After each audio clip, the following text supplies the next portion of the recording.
Après, beaucoup ont dû croire, merci à vous d'être là, mais vu l'intitulé, beaucoup ont dû croire que cela ne pouvait intéresser que la catéchèse des enfants. Ce qu'en évoquait Joël tout à l'heure. Voilà, j'aurais aimé qu'il y ait pas mal de mes confrères, mais bon, ça c'est toujours le même problème. Et d'autres services également. Il y aura probablement quelques personnes qui arriveront tout à l'heure. En tout cas, merci à vous toutes et à vous tous d'être présents ce soir. Je crois qu'on ne va pas perdre notre temps, j'en suis même certain. Alors, je vous présente parmi vous, eh bien, certains connaissent déjà Madame Joëlle Éluard. Voilà, nous sommes ravis, Joëlle, de vous accueillir. Je suis ravie de venir. Et elle connaît notre diocèse pour y avoir de la famille. Voilà, mais bienvenue dans cette maison. Merci d'avoir accepté cette intervention. Je ne veux pas dire conférence, mais intervention. Voilà. Pour ceux qui ne connaissent pas, Joëlle, je lis le titre exact, puis après elle complétera bien sûr. Joëlle Éluard est responsable pastoral pour la catéchèse et le catéchuménat des adolescents au service national de la catéchèse et du catéchuménat de la Conférence des évêques de France. Et également, elle est rédactrice en chef de la revue que beaucoup connaissent, de la revue Initiale. Voilà. Donc je laisse simplement la parole, Joëlle, à vous. Je vous ai présenté les excuses tout à l'heure de Monseigneur Marceau, qui pensait et qui avait le désir vraiment, parce qu'il accompagne aussi la catéchèse et le catéchuménat au sein de la Conférence des évêques de France, il avait le désir d'être présent, il m'a téléphoné ce matin, il était à Bordeaux dans sa famille et son avion a été supprimé. Donc là, à l'heure qu'il est, il est dans l'avion, il rentre de Bordeaux. Donc voilà, il aurait vraiment souhaité être parmi nous ce soir. Mais bon, les aléas. Je vous laisse la parole. Merci beaucoup, bonsoir à tout le monde.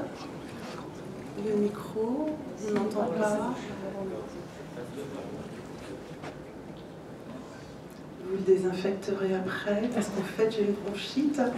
Donc je m'excuse si je tousse un peu. J'ai mes pastilles et de l'eau, donc ça devrait aller. Donc oui, effectivement, je suis très heureuse de venir ici. D'abord parce que du coup, c'est l'occasion pour moi de venir voir mes parents et de prendre quelques jours de vacances. Et puis d'être dans votre diocèse avec quelques têtes que j'ai repérées qui me connaissent. Donc, Service national de catéchèse et de catéchuménat. Nous sommes une dizaine de personnes. Je voulais dire tout de suite que quand je parle de catéchèse, je ne parle pas des enfants uniquement, mais bien de tous les âges de la vie, que ce soit les enfants, des adolescents ou des adultes, de même pour le catéchuménat, puisqu'on travaille sur le catéchuménat des enfants, des adolescents et des adultes. Donc on s'adresse vraiment à tous les âges. Alors la commande m'a été passée il y a presque un an. Presque un an maintenant. L'image dans l'église, mais on m'a bien dit pas les vitraux, on a déjà fait, pas l'architecture. Donc j'ai dit ok, on va voir ce qu'on peut faire. Et maintenant je suis dans le noir. Mais c'est pas grave parce que vous n'avez pas besoin de me voir, vous allez voir des images. Donc voilà, j'ai étudié à l'ISTA, c'est aussi ça qui fait que dans l'équipe c'est moi qui ai été désignée pour venir. L'ISTA c'est l'Institut supérieur de théologie des arts, donc à la Cato à Paris, où nous travaillons nous avons étudié tous les arts en lien avec la théologie. Voilà.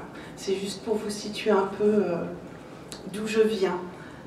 Donc, images. Eh ben, on va commencer par regarder des images. Donc, la conférence, tout à l'heure, vous avez dit pas une conférence parce que j'aime pas, c'est pas mon style d'intervention. Moi, j'aime bien quand on peut échanger, discuter, se poser des questions. Voilà. Donc, j'espère que vous serez participants puisque on va essayer de faire quelque chose un peu interactif. Donc je donnerai des éléments, mais nous allons regarder des images et je vais vous demander de me dire souvent qu'est-ce que vous en pensez et qu'est-ce que vous y voyez, et On essaiera de réfléchir ensemble. Et la première image que je vais vous passer, je vais tout simplement vous demander, qu'est-ce que vous voyez?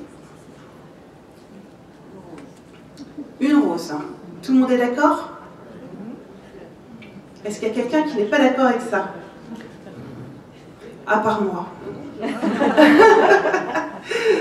Non, alors, c'est un piège, mais je vous piège d'entrée de jeu pour vous faire réagir un peu. Ce que vous voyez, c'est l'image d'une rose. Et c'est important. Donc retenez bien cette petite chose, parce que nous la retrouverons tout à l'heure. Je vous dirai quel plan j'ai prévu pour ce soir. Mais voilà, gardez ça en tête. Quand on regarde une image, ce n'est pas l'objet qu'on voit, mais c'est l'image de cet objet. Donc là, il y en a un qui l'a fait avant moi. Hein. Ben oui. Ceci n'est pas une pipe. Il a bien voulu dire que c'est l'image qu'on voit. Et cette image, c'est l'image que l'artiste a voulu en donner. Et même à travers une photo, le photographe qui est un artiste va dire, en fonction de la manière dont il va prendre en photo, quelque chose de l'objet qu'il va représenter. Voilà, première chose dont il faudra se souvenir tout à l'heure.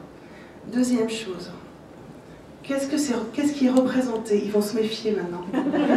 Dites-le-moi comme ça. J'ai pas entendu. Vous voyez quoi comme scène? Un repas. La scène. Tout le monde est d'accord? Ah, allez-y, dites-moi pourquoi. Maintenant, ils se méfient.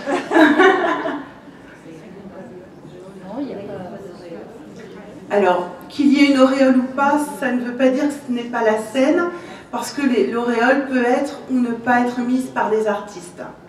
D'accord? Donc, certains, là, vous voyez, en ont, d'autres pas. Non, parce qu'il y a du poisson. Le premier repas, après la résurrection. Oui. En fait, si vous regardez attentivement, et il a les stigmates, le Christ a les stigmates. Pourquoi je vous montre cette photo? C'est parce que instinctivement, on va dire la scène, parce qu'on voit Jésus, ses apôtres autour d'un repas. Et donc, notre savoir prend le pas immédiatement sur ce qu'on voit. Or, ce soir, on va parler d'image, donc on va se dire, qu'est-ce que je vois? Donc, je voulais déjà vous mettre dans le bain et vous dire de faire attention, parce qu'en fait, nous, adultes, la plupart du temps, comme on sait des tas de choses, on va faire passer ça avant ce qu'on voit. Et c'est un vilain défaut. Les enfants et les jeunes ne le font pas. Alors je ne dis pas qu'il ne faudra pas de savoir, parce que bien sûr, après, il faudra expliquer l'image, expliquer la scène et comprendre d'où ça vient, ce qu'a voulu dire l'artiste, quelle est la référence biblique, etc., etc. Et ceux qui font de la catéchèse me voient venir. Mais de premier abord, nous avons tendance à plaquer les choses qu'on sait, sans vraiment regarder ce qu'on voit. Et c'est intéressant de travailler ça avec des enfants, des adultes et des jeunes, parce que du coup, eux, soit vont avoir vraiment un regard, j'ai envie de dire, plus naturel que nous, ils vont dire vraiment ce qu'on voit.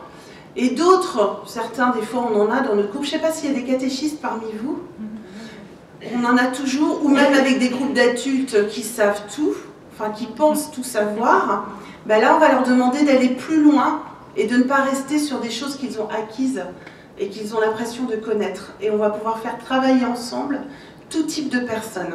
C'est un des grands avantages de l'image. La dernière, alors ceux qui connaissent cette œuvre, ne dites pas laissez les autres réfléchir. Que voyez-vous? Est-ce qu'il y en a qui la connaissent? Non. Une. Elle ne dit rien. Deux. Alors les autres, que voyez-vous? Des mains. Oui. Une étoile. Oui. Chemin. Oui. Un 8. Alors, On dirait des nuages. il y en a qui disent un chemin, d'autres un 8. Non, non, pas celui-là. Ah, où ça? Là. Au carré. Non, le carré. Le carré. La 8. Oui. Fenêtre. Je regarde. Vous faites très bien. Donc d'entrée de jeu, on la retravaillera si vous voulez. D'entrée de jeu, vous voulez bien que là, si on n'a pas été guidé par quelqu'un, on est incapable de dire ce que c'est. Alors on va regarder ce que vous avez moins fait sur l'image précédente. On va là du coup être comme des enfants, on va se dire mais qu'est-ce que je peux bien reconnaître sur ce truc? C'est une porte, hein? Donc c'est la porte de la chapelle de Ronchamp. Alors je vous dirai tout à l'heure, est-ce que je l'ai prévu tout à l'heure? On va ménager le suspense. Est-ce que j'ai prévu de vous la détailler? Oui, ben sinon on y reviendra. Donc là on est bien obligé de regarder et surtout, on a besoin d'un guide. Et l'image, souvent, et dans ce que j'entends, on me dit « Ah oui, mais l'image, et on y reviendra dans l'historique que je vais dresser, bah, c'est de la catéchèse pour les enfants ou ceux qui n'y connaissent rien. » Oui, mais quand on est devant une œuvre comme ça, bah, si on n'a pas quelqu'un pour nous guider, on ne peut pas comprendre. Or, la catéchèse a besoin de guide. Même à travers l'image, on a besoin. Parce qu'on peut dire ce qu'on voit, mais sur certaines œuvres, surtout des œuvres contemporaines, non figuratives, mais on a besoin quelquefois d'explications pour pouvoir comprendre et pour pouvoir aller plus loin. Donc voilà, c'était ma petite mise en bouche. Vous vous rappellerez de ces 3 diapos parce que elles reviendront au fur et à mesure de mon propos. Donc en fait, mon plan, il est assez simple.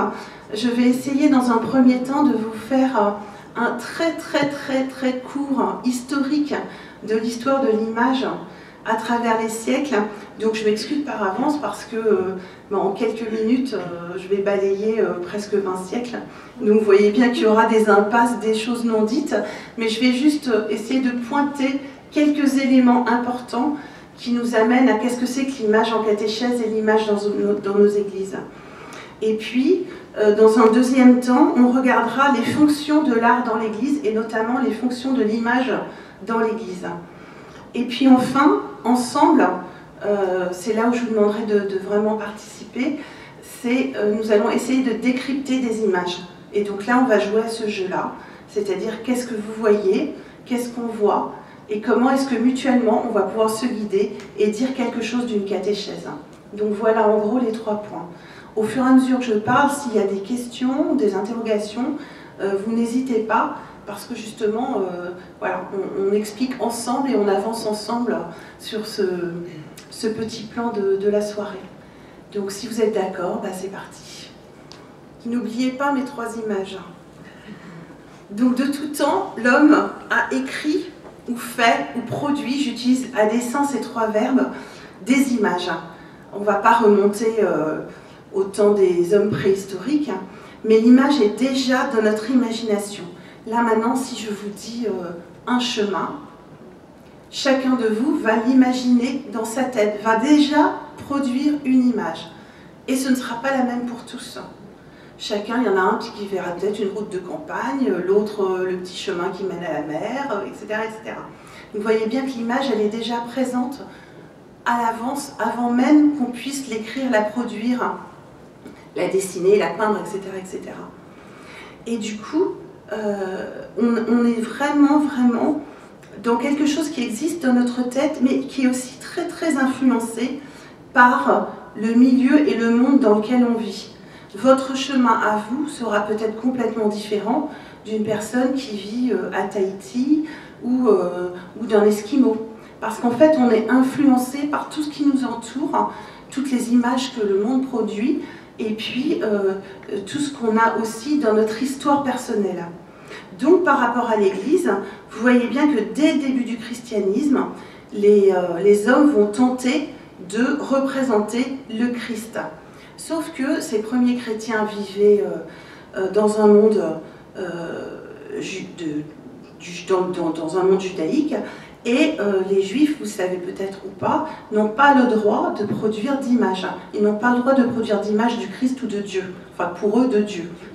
Du coup, pour nous, du Christ. Du coup, ça devient un peu compliqué parce que les premiers chrétiens, on a très peu de représentation du Christ. Simplement, on a des symboles. Alors, vous pensez peut-être tous au symbole du poisson. Voilà, typiquement, c'est ce qui nous est revenu. Mais petit à petit, comme ces images ne se détachent pas du lieu où elles sont produites, on voit bien que, par exemple, on ne trouve pas dans les premiers temps des chrétiens d'image de croix. Parce que la croix, c'est vraiment le symbole de la mort. C'était comme si nous, on allait dessiner la guillotine à l'époque. Voilà. Donc, ce symbole-là va venir un peu plus tard. qu'est-ce qui va se passer? C'est qu'ils vont commencer, les premiers qui vont commencer à dessiner ou à reproduire des images, en dehors des symboles, vont prendre ce qui existe autour d'eux. Et du coup, notamment dans tout ce qui est l'Empire romain, on va prendre les images qui existaient déjà. Par exemple, l'image du bon pasteur. Parce que le bon pasteur était déjà produit dans l'imagerie commune. Un homme avec une brebis sur les épaules, il n'y a aucun problème, on le trouve partout. Une autre figure, je vais vous en citer plusieurs, puis on ira voir un sarcophage. La figure, mais je crois que je les ai déjà de toute manière. Et voilà. Le poisson, j'oublie des fois de passer les diapos. Le poisson, le bon pasteur. On a aussi souvent, c'est déjà le sarcophage, la figure de Laurent. Laurent, vous savez, c'est la personne qui est debout, qui a les mains ouvertes comme ça. Donc en fait, Laurent existait déjà parce que c'était tout ce qui représentait le symbole de l'âme qui vivait avec une paix divine, mais pas notre Dieu à nous, au temps des Romains, une représentation de leur Dieu. On a aussi retrouvé la colombe. Parce que la colombe, vous voyez bien que c'est un symbole assez général. La colombe avec le rameau d'olivier, pareil. Tout ce que représente derrière une colombe, un rameau d'olivier, les chrétiens vont après se l'attribuer autrement. On retrouve aussi souvent le fameux phénix, un oiseau. Alors vous savez, on dit le phénix qui renaît de ses cendres. Les chrétiens vont s'attribuer ce symbole, vous comprenez bien pourquoi, par rapport à la résurrection. On retrouve souvent aussi comme symbole l'encre. On retrouve aussi, alors là, l'alpha et l'oméga. Pourquoi le début et la fin par rapport au Christ qui va tout récapituler. On retrouve aussi quelquefois le monogramme du Christ. Donc il y a des images qui vont venir. Le monogramme, c'est les premières lettres de l'alphabet grec. Le qui, c'est le X. Et puis le P, qu'on appelle l'euro, la forme du P, qu'on appelle l'euro. Vous voyez ce que je veux dire? Mais j'en ai une tout à l'heure, je vais vous la montrer. Voilà, c'est les premières choses qu'on va retrouver. Du coup, avec ce 3e et 4e siècle qui avance, on voit bien que ça va être un siècle charnière. On va retrouver ces images attribuées au Christ. Alors comment est-ce qu'on sait qu'elles vont être attribuées au Christ? C'est tout le travail qui a été fait dans les catacombes. Alors, qu'est-ce que font les chrétiens qui meurent à cette époque-là? Ils vont demander, pour les plus riches, aux artistes. Vous savez, à l'époque, c'est comme aujourd'hui, si on va dans une entreprise de pompes funèbres, vous avez un catalogue, vous regardez, vous avez des cercueils, des reproductions de pierres tombales, etc. etc. À l'époque, c'était pareil. On allait dans une entreprise et on regardait les différents symboles. Et on va se rendre compte que les chrétiens vont choisir plus particulièrement certains symboles, certaines images, celles que je vous ai citées tout à l'heure, parce qu'ils vont pouvoir faire des liens avec le Christ. C'est comme ça qu'on va retrouver Laurent, puisqu'on pense à la prière, qu'on retrouve le bon pasteur à cause de textes, c'était oral, donc de textes oraux qui ont été racontés, qui parlaient de l'évangile, l'alpha et l'oméga, etc. etc. Et on va repérer que dans certaines sépultures, on retrouve systématiquement ces dessins et ces représentations. Et ces dessins et ces représentations sont utilisés par les chrétiens. Donc vous voyez bien qu'ils utilisent les images qui existent déjà, et en fait, ils vont, entre guillemets, les inculturer et les rendre chrétiennes. Ce qui nous aide aussi à repérer, c'est qu'on va trouver tout de suite ce qu'on appelle des typologies du baptême et de l'Eucharistie. C'est-à-dire qu'on va repérer qu'ils vont prendre des images qui disent le baptême et l'Eucharistie. Le baptême, la vie et la mort, la première chose, et puis l'Eucharistie. Donc les deux sacrements qui sont importants pour les chrétiens, de l'époque et d'aujourd'hui bien sûr. Et donc on va se retrouver avec ces sarcophages. Alors je ne sais pas si vous voyez bien les petits détails. On va essayer. Alors comment je vais faire? Il faut que je reste près du micro. Alors qu'est-ce que vous pouvez repérer de ce que je vous ai déjà dit, par exemple? Alors, au centre... Le bon pasteur. Oui, tout à fait. Vous avez le bon pasteur ici.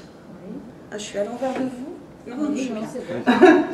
Donc voilà, le bon pasteur ici, Laurent ici, ici. Est-ce que vous repérez? J'en ai pas parlé, mais vous pouvez trouver. Oui, il est assis. Où est ma souris? Il est assis, on a l'impression qu'il réfléchit.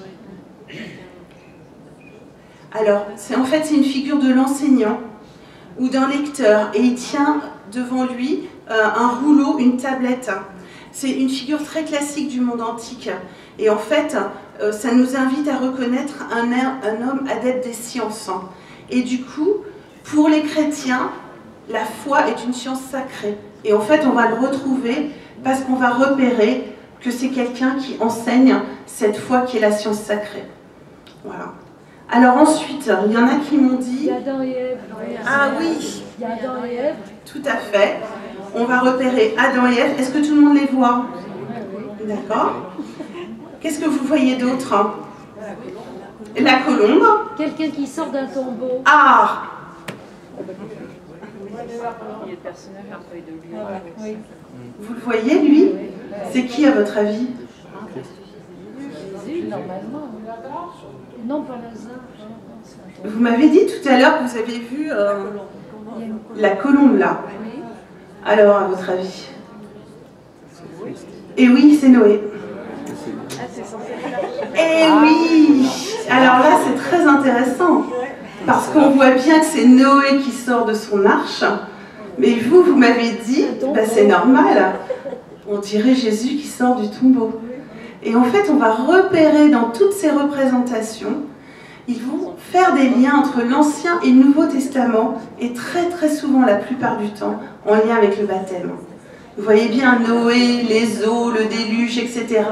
Il sort de l'arche, et voilà, on le voit bondir là. Et on le repère grâce à la colombe, en fait.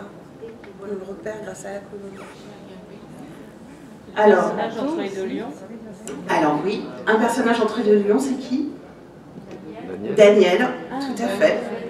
Il sort de la fosse aux lions, comme un peu, on le voit là. Où est ma souris? Je cherche ma souris, voilà. Alors, vous avez vu son geste? C'est le geste de quoi, ça? Oui, mais quand on se lève comme ça, c'est le geste de la résurrection de nouveau. On se met debout, les bras en l'air, voilà. Vous avez dit Alléluia. On a vraiment l'impression que c'est ça. Hein. Voilà. Et puis, en dessous... Il y a un bateau. Eh oui, alors c'est qui le bateau? Vous allez le repérer. En fait, c'est une petite histoire. Il y a 3 petites scènes qui sont racontées. C'est Jonas. Oui. C'est Jonas qui est jeté du bateau, recraché par le poisson. Oui, d'accord. Oui, oui, Et après, il est allongé là, sous la treille. Alors, je vous ai mis une petite image en haut, où vous avez la même position, en fait. Hein. Parce qu'en fait, je vous ai dit qu'ils s'inspiraient de tout ce qu'ils avaient autour d'eux. Et en fait, on retrouve, c'est le berger endormi, c'est le mythe d'Artémis, c'est dans 10 millions. En fait, c'est un berger qui est endormi sous une treille. Comme ils connaissent l'histoire grecque, mais en fait, ils vont se raccrocher à ça, ils vont représenter, voilà, Jonas, sous la treille. Donc Adam et Ève, vous l'avez dit, l'arbre et le serpent. Et puis on a une scène de la multiplication des pains. Oui, en bas, oui. Voilà. On ne va pas tout détailler, mais vous voyez, ces sarcophages, ils sont vraiment très intéressants parce qu'on se rend compte qu'on est vraiment au niveau de l'image et de l'Église dans une charnière.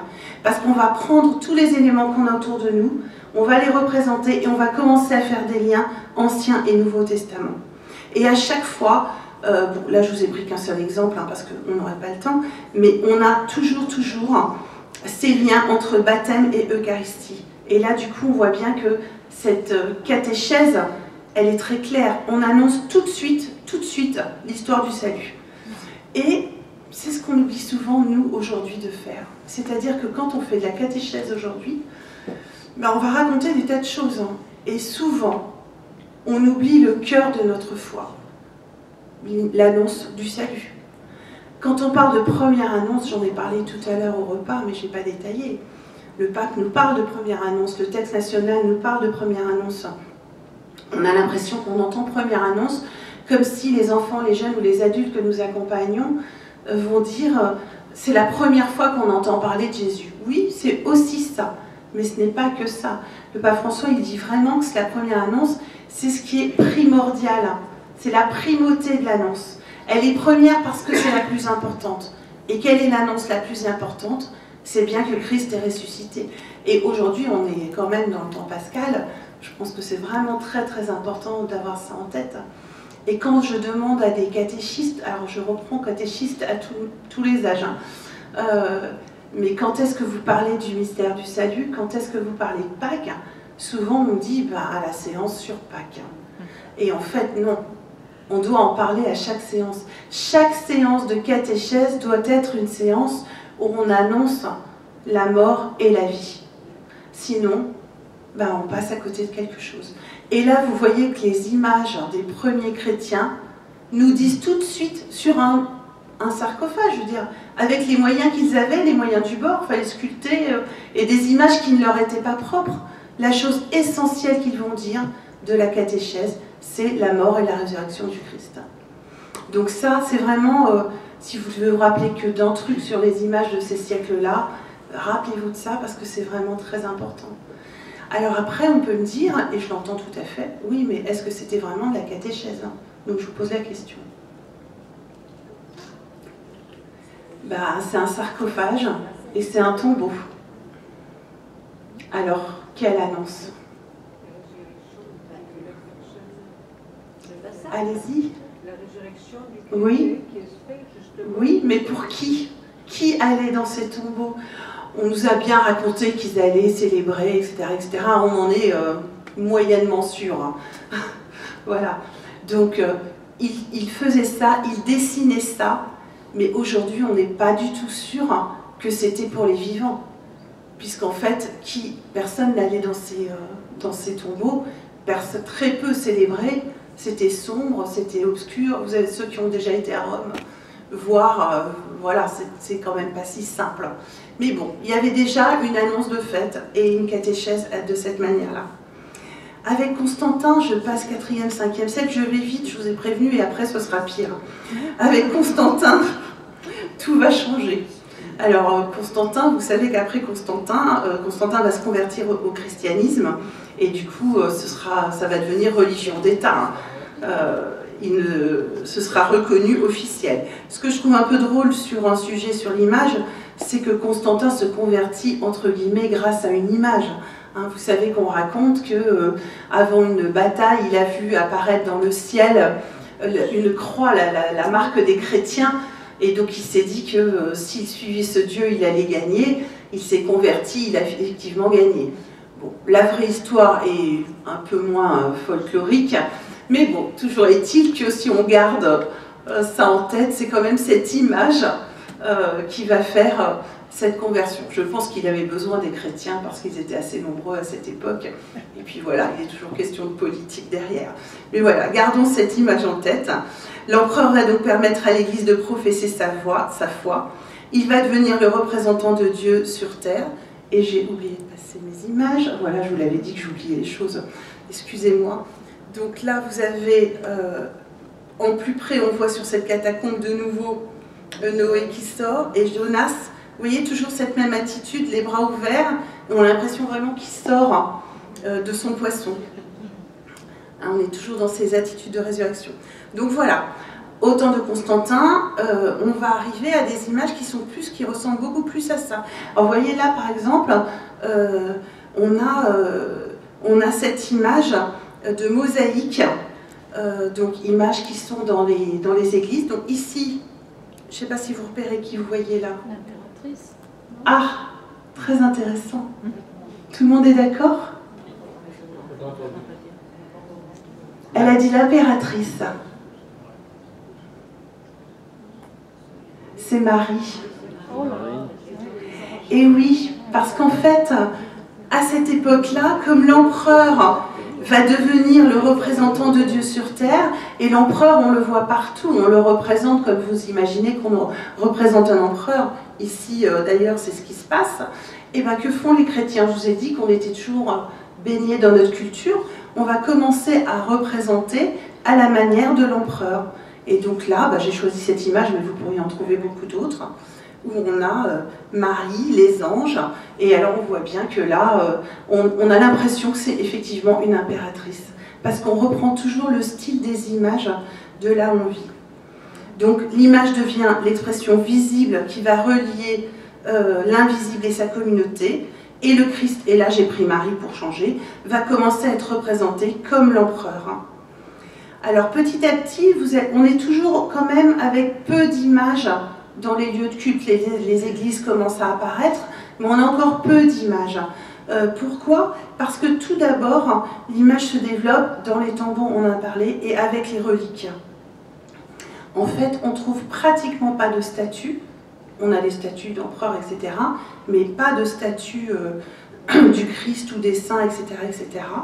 Mais on va permettre la vénération d'images, et la vénération d'images, elle est liée à la vénération des reliques. On trouve dans certaines maisons des peintures à l'eau sur les bois, sur des montants de portes, certains portraits, et petit à petit, l'image va commencer à acquérir du pouvoir. Il y a des évêques qui commencent à écrire, ces écrits commencent à circuler d'une communauté à l'autre. Je pense par exemple aux homélies d'Ambroise ou de Grégoire de Nice, et on va mettre des images sur ces textes, en fait pour les illustrer. Mais en même temps qu'on les illustre, on dit des choses. On relie toujours l'Ancien et le Nouveau Testament. Petit à petit, les lieux commencent à devenir des espaces d'images. Mais on a encore quand même peu d'images dans les églises. Alors là, c'est ce que je vous disais tout à l'heure. Hein. Vous voyez, notre croix, il n'y a personne dessus. Le Christ n'est pas représenté dessus. On voit ce que je vous ai dit, là, le P et le Rho, hein, les initiales. On voit aussi des colombes. Hein. Donc là, on a, c'est toujours dans un tombeau. On a une corolle de palme, on a les fleux d'eau vive. Donc on est toujours dans cette histoire d'eau. Hein. Mais on n'exalte pas la croix comme le sacrifice. On n'est vraiment pas encore là. Hein. Jésus ne la porte pas, n'est pas porté par elle. Elle est là simplement comme symbole de mort, mais avec des signes autour qui évoquent la résurrection. Comme ça, le Christ dit quand même qu'il est signe de vie, signe de résurrection pour tous, mais la croix n'est pas encore utilisée comme nous on la voit aujourd'hui. Alors je vous ai parlé des reliques, parce qu'en fait, avant de donner un grand pouvoir aux images, on commence par donner un grand pouvoir aux reliques. Alors on va récupérer des restes de saints, même on prélève de la poussière sur les sols qu'on va mettre dans des boîtes, et au fur et à mesure que se développent ces petites reliques ou reliquaires, on va mettre des images à l'intérieur ou avec. C'est comme ça en fait que vont commencer à se développer le culte des images. C'est à travers le culte des reliques. On va commencer à croire qu'il y a comme des pouvoirs magiques dans ces tablettes. Et comme l'image est intégrée à ces tablettes, on va commencer à attribuer un pouvoir important aux images. Tellement important que ça va commencer à dégénérer et qu'on va arriver assez rapidement à la crise iconoclaste. Donc je ne sais pas si certains on parle de la querelle des images, hein, si j'utilise un mot simple, parce qu'en fait, l'image va prendre de plus en plus de pouvoir, elle va devenir de plus en plus importante. On n'est toujours pas sur les peintures des églises, mais on est dans des images particulières, puisqu'on est avec les reliques, ces images, on va commencer à les peindre. Et surtout, principalement, la crise va avoir lieu en Orient, parce qu'on va dire, ben, l'image, elle devient remplie de pouvoir, et elle devient la chose elle-même. Ça vous rappelle rien? La rose.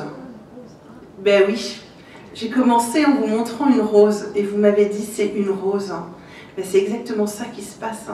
Alors c'est un peu simpliste pour résumer la crise iconoclaste, mais c'est pour vous donner cette idée. C'est-à-dire qu'à ce moment-là, on va attribuer à l'image le rôle de l'objet, et du coup on va lui donner un pouvoir. Et ça va être petit à petit, avec un rythme assez lent mais déterminé, une vraie crise qui va se mettre en œuvre, puisque les gens vont commencer à donner tellement de pouvoir aux images que l'image va devenir, on va avoir une véritable adoration pour cette image. Et ça va devenir compliqué. Et la crise va arriver avec l'empereur Léon III qui va commencer à entamer une campagne sous forme de discours contre les images. Il va réunir ses collaborateurs, va condamner les images et va en arriver à dire on ne peut pas représenter Dieu ni le Christ, puisqu'en fait on va les réduire à une image. Et voilà, ça c'est pas possible. Du coup, les images vont dégrader, ça va assez mal se passer. Je le résume très très vite évidemment. On va abîmer les images, du coup on touche au pouvoir des images et des controverses publiques vont commencer à se développer. Et en 754, il va y avoir un concile qui s'appelle Hieréia, c'est une ville sur le Bosphore, qui est convoquée par l'empereur Constantin V. Il va prendre position et sceller de manière officielle que le divin, donc tout ce qui touche à Dieu, ne peut pas se limiter ni s'enfermer dans un dessein. La nature divine n'est pas représentable. Représenter, c'est travestir la gloire éternelle de la résurrection. On ne doit plus utiliser que des éléments symboliques, comme la croix ou les évangiles. Tout ce qui n'est pas humain est accepté par des iconoclastes. Il va y avoir des persécutions, des morts, et une vision totalitaire va s'installer. L'Occident, c'est-à-dire nous ici, on est spectateurs. Le pape va d'ailleurs envoyer des émissaires pour voir comment ça se passe et qu'est-ce qui se passe. Vous voyez que c'est vraiment une crise orientale, mais en même temps, ça pose vraiment la question du pouvoir des images. On pourrait aussi se reposer la question aujourd'hui du pouvoir des images chez nous. Qu'est-ce que c'est? C'est pas si loin que ça. Jean Damascène, qui est un théologien, un père de l'Église, va réexaminer tout l'Ancien Testament à la lumière du fait que l'incarnation rend Dieu représentable. Donc lui, il va se plonger dans la Bible, il va se dire, mais finalement, la Bible, elle est déjà remplie d'images. Le Christ est incarné, et par le Christ, on a une image de Dieu. Qui m'a vu a vu le Père. Donc, comme le Christ est parfaitement homme, qu'il s'est incarné, on peut le représenter.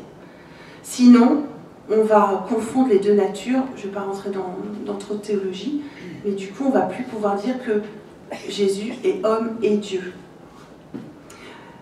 Du coup, on va réfléchir. Il dit qu'à plus forte raison, si on peut représenter le Christ, on peut représenter la Vierge et les saints. Du coup, l'image ne va plus recevoir qu'une simple vénération et pas une adoration. Et là, on va vraiment faire la distinction entre les deux. L'adoration, elle est pour une personne, donc le Christ, mais pas l'image. L'image, pour lui, est un pont pour aller vers. Et c'est ce qu'on va dire aujourd'hui aussi des saints, des statues, par exemple. Voilà, je le vois et ça m'aide à aller plus loin. Et du coup, le concile de Nicée II en 787 va inventer vraiment, avec des gros guillemets, une nouvelle religion, celle des images, puisqu'il va réautoriser, il va insister sur le pouvoir d'intercession du saint à travers les reliques et les images. L'icône a un statut à part, vous avez parlé de l'icône tout à l'heure, elle a un statut à part. Elle va faciliter la diffusion du culte des saints, elle va être vénérée. Elle a une position particulière puisqu'on va mettre en place chez les orientaux le baiser, la prosternation, l'encens et la lumière. Mais l'adoration est toujours réservée à la divinité elle-même. Alors nous, on connaît moins bien les icônes ici en Occident. C'est toujours compliqué parce qu'on les utilise, j'ai envie de dire, un peu n'importe comment. Et on fait souvent, il y a des orthodoxes ici. Non. On fait souvent bondir nos frères orthodoxes, parce que pour eux l'icône, elle est écrite, elle est priée, elle est chantée. Il y a toujours ce qu'on appelle un chant, une partie chantée, c'est ce qu'on appelle l'icône sonore. Donc il y a ce qu'on voit et ce qu'on chante, un chant liturgique.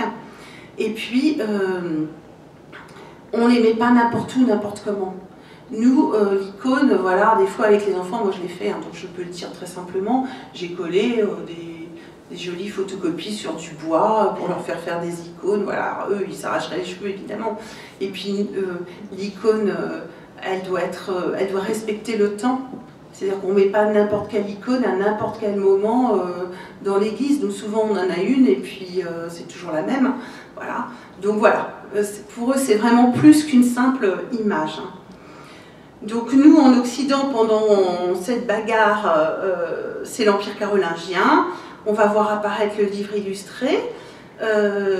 Et puis, en Occident, on est vraiment sur le fait que l'art et l'image, c'est quelque chose qui doit être regardé, qui est fait pour ça. Donc les orthodoxes, je vous en ai parlé. Alors, je voulais quand même regarder une icône qu'on voit souvent.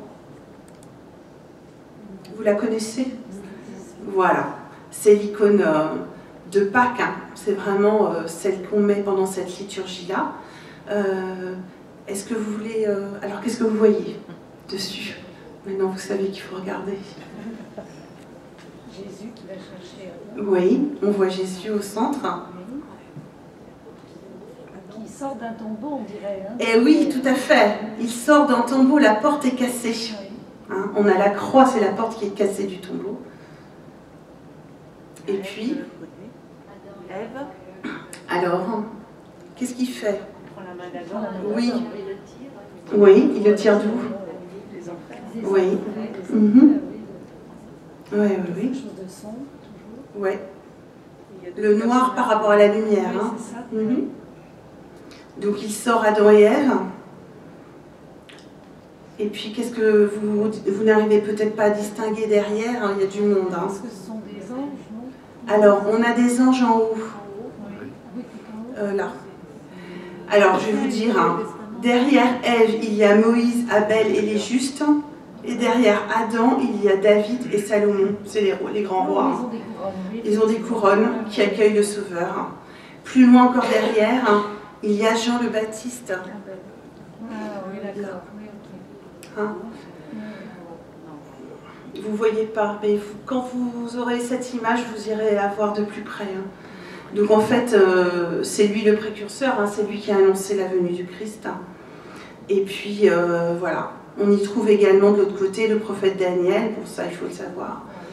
Et Ce qui est frisé. voilà, tout à fait. Alors là aussi, vous voyez bien qu'on peut regarder l'image et se dire oui, tiens, il y a le Christ, on a l'impression qu'il y a un tombeau, mais si on n'a pas quelqu'un qui accompagne cette lecture, on ne va pas comprendre, on va se dire tiens, il y a des gens, de qui il tient la main, là on a un public qui connaît un petit peu, mais voilà, pourquoi Adam et Ève? Et vous voyez bien derrière toute la catéchèse qui va se dire, qui va se faire, parce qu'il est ressuscité, mais qu'est-ce qu'il va faire là? Il ouvre le tombeau, il ouvre les enfers, et qu'est-ce qu'il fait? Pourquoi il va chercher Ève et Adam? Pourquoi on trouve David? Pourquoi on trouve Salomon? Qui est-ce qu'ils sont?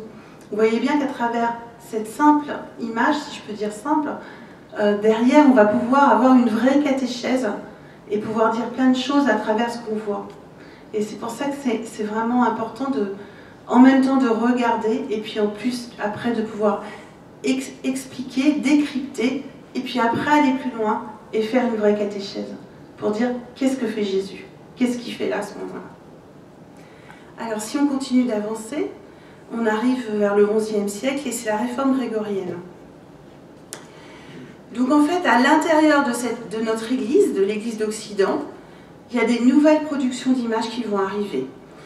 Pour le monde occidental, 11e, 12e, 13e siècle, c'est vraiment un pivot parce qu'on a un changement de société, c'est tout le Moyen-Âge, on a un changement des comportements religieux, c'est vraiment une période fondatrice. On est entre deux cultures, le carolingien, la période moderne, on a des renouveaux au niveau de la philosophie, de l'esthétique, des civilisations. Donc on voit bien que c'est une période qui va changer énormément de choses. Alors on va prendre un premier exemple de sculpture. Est-ce que vous voyez là? Voilà, donc on commence à arriver sur des sculptures. Donc là c'est un des chapiteaux de la tour-porche de l'abbaye de Fleury à Saint-Benoît-sur-Loire. Je ne sais pas s'il y en a qui ont déjà été. C'est vraiment très très très beau à voir. Mais c'est pareil, vous m'avez dit la fuite en Égypte parce que vous avez vu un âne, Marie avec l'enfant et Joseph devant. Mais si vous regardez, il y a quand même des trucs très bizarres. Il y a des palmes. Puis même, déjà si on commence à regarder Marie et Jésus, est-ce qu'ils ont une position de fuite? Ils sont assis, tranquilles, bien en face de nous. Voilà. Alors, là, c'est l'auréole crucifère. Alors, je ne sais pas, il y en a peut-être qui ne savent pas. Comment on reconnaît Jésus à tous les coups quand il y a une auréole? C'est qu'elle est crucifère. Jésus, quand il a une... Parce qu'il peut ne pas avoir d'auréole dans les représentations. Mais s'il a une auréole, elle est forcément crucifère. Ça veut dire qu'on voit une croix à l'intérieur. Donc effectivement, on a Marie qui porte Jésus, on a l'auréole de Jésus, Joseph avec sa palme. Et à côté... Oui, il a un geste de bénédiction. On a d'autres personnages, je ne sais pas si vous les voyez bien, mais je vais vous dire. On a Hérode qui a son sceptre et un glaive qui montre Jésus. Voilà. Non, c'est pas évident, mais vous irez regarder de plus près. Et en fait, on a une étoile aussi. Elle est au-dessus. Ah oui, d'accord. C'est l'étoile des mages, on peut supposer, mais on ne sait pas trop pourquoi elle est là. Cette étoile peut aussi nous renvoyer au texte de l'Apocalypse avec Marie, la femme et toutes les étoiles. Et en fait, l'artiste qui a choisi de faire cette représentation, il a passé son temps, donc là vous ne voyez pas assez bien pour qu'on puisse tout détailler, mais il a mis en parallèle ce texte de la fuite en Égypte et le texte de l'Apocalypse. Et du coup, on va retrouver, il va faire des allers-retours dans sa sculpture entre les deux textes. Ce qui fait que c'est pareil, là, vous voyez bien qu'on a une image, on peut se dire, nous, tout naturellement, c'est la fuite en Égypte. À partir du moment où on va commencer à regarder qu'est-ce qu'il a fait, qu'est-ce qu'il a mis. On a une marguerite, par exemple, derrière la tête de Jésus, le soleil qui gagne sur les ténèbres. On va commencer à regarder tout ce qui se passe. On va comprendre que l'artiste, il n'a pas juste représenté une scène du Nouveau Testament. Il va nous raconter toute une histoire. Mais pour qu'on puisse faire ça, il faut savoir un petit peu. Vous voyez des choses ? Marie, elle a les pieds comme sur un tabouret. Oui, tout à fait. Marie, elle a ses pieds posés sur un tabouret. Pourquoi, à votre avis ? Le tabouret sous les pieds, c'est le signe de la souveraineté. Elle est présentée comme une reine. Voilà. Ça renvoie au psaume 110.1. Donc en fait, vous voyez bien que l'artiste, il a complètement travaillé en lui toute la parole de Dieu pour représenter ça. Marie, elle a aussi une taille, et Jésus, une taille disproportionnée. Hein. Elle est assise, mais on voit bien, vous avez dit avec le tabouret, elle est assise en majesté, comme sur un trône. Hein. Ils sont au centre, face à nous. Et elle-même est le trône où siège son fils. Alors là, vous ne pouvez pas le savoir, c'est moi qui vous le dis. Avant, il tenait un globe, Jésus, dans ses mains. Donc le globe de l'universalité de la parole de Dieu. Le globe a disparu. Voilà. Donc en fait, on voit bien qu'il y a énormément d'éléments. Et si un jour vous avez l'occasion de lire ou de regarder vraiment, tous ces chapiteaux-là, à Saint-Benoît-sur-Loire, c'est extraordinaire. Parce qu'on se rend bien compte que c'est toute une histoire et pas uniquement un tout petit bout de l'évangile qu'on raconte. La palme, c'est comme quand Jésus entre à Jérusalem pour les rameaux. Voilà. Il y a sur un âne, d'ailleurs. Sur un âne, tout à fait, tout à fait. Donc en fait, il y a ces allers-retours dans tous les textes de la parole à travers cette sculpture. On va pas prendre plus de temps par rapport à ça, mais c'était pour vous donner cette idée. Et en même temps, j'en reviens à la catéchèse, c'est tout en haut. Hein, vous savez, les chapiteaux, c'est tout en haut. Hein. Donc c'est pas sur un mur peint dans une église. Ça veut dire qu'il faut aller regarder. Donc est-ce que vraiment on faisait une catéchèse à des gens qui ne connaissaient pas grand-chose en regardant ces chapiteaux? Je vous pose plusieurs fois cette question parce que je vais y revenir tout à l'heure. Donc voilà. Alors, un autre exemple, sur tout à fait autre chose, on voit bien la basilique Saint-Denis, hein, on est toujours dans cette période 11-12e siècle. L'abbé Sugère, il va vouloir transformer et faire une magnifique abbaye. Et lui, il va s'appuyer sur les propos de Denis l'Aréopagite, il va dire « Chaque chose perceptible, qu'elle soit l'œuvre de l'homme ou naturelle, devient symbole de ce qui n'est pas perceptible, une marche pour l'ascension vers le ciel. » Donc, il veut bien nous dire que si on ne connaît pas Dieu, on peut le reconnaître à tous les coups pour lui en regardant une œuvre. Donc il va commencer à tisser les choses, c'est ce qu'on va appeler la voie anagogique. C'est-à-dire que lui, il va vouloir promouvoir l'art. Alors je ne sais pas si vous avez déjà été à la basilique Saint-Denis. Quand on rentre, on est émerveillé, époustouflé, c'est une architecture grandiose. Et lui, ce qu'il veut nous dire, c'est que si on ne connaît pas Dieu et qu'on rentre dans cette basilique, on est tellement impressionné et étonné et soufflé devant ça, qu'en regardant ça, on peut reconnaître Dieu.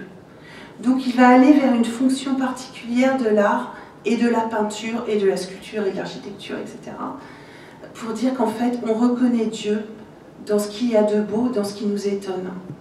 Mais lui, il a dit ça, mais aujourd'hui, nos papes disent la même chose.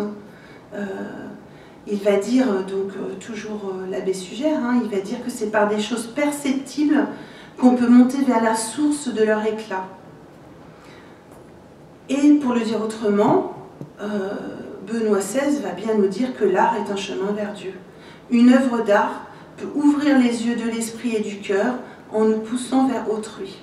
Certaines œuvres qui naissent de la foi, l'expriment, sont de véritables chemins vers Dieu. La beauté suprême est même une aide pour grandir dans le rapport avec lui dans la prière. Ça, c'était à son audience générale d'août 2011. Alors même si, selon les époques, les relations entre les artistes et l'Église ont été quelquefois compliquées et troubles, l'Église a quand même été le plus extraordinaire mécène de tous les temps par rapport aux artistes. Alors quelquefois, elle va condamner certaines œuvres, elle va avoir du mal, l'Église, avec, par exemple, tout ce qui touche au corps, à la nudité. Voilà. Je vous ai mis une Vierge allaitante. Il y en a très peu parce que souvent on a repeint par-dessus le sein, en fait. L'Église trouvait que ça ne se faisait pas. Mais c'est pas loin de chez vous, c'est pour ça que je l'ai choisi.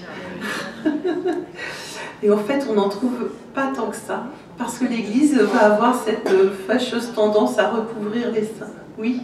Excusez-moi, il y en a. Dans l'iconographie oui. chrétienne, pardonnez-moi, mais c'est là qu'on voit les plus beaux nus, c'est là qu'on voit les plus beaux seins, c'est là qu'on voit... Oui, mais dans l'Église, dans les églises, oui, je parle dans les églises. Ah oui, bien sûr. Ah non, non, pas dans l'iconographie. Dans les églises, on en trouve, mais regardez dans les églises.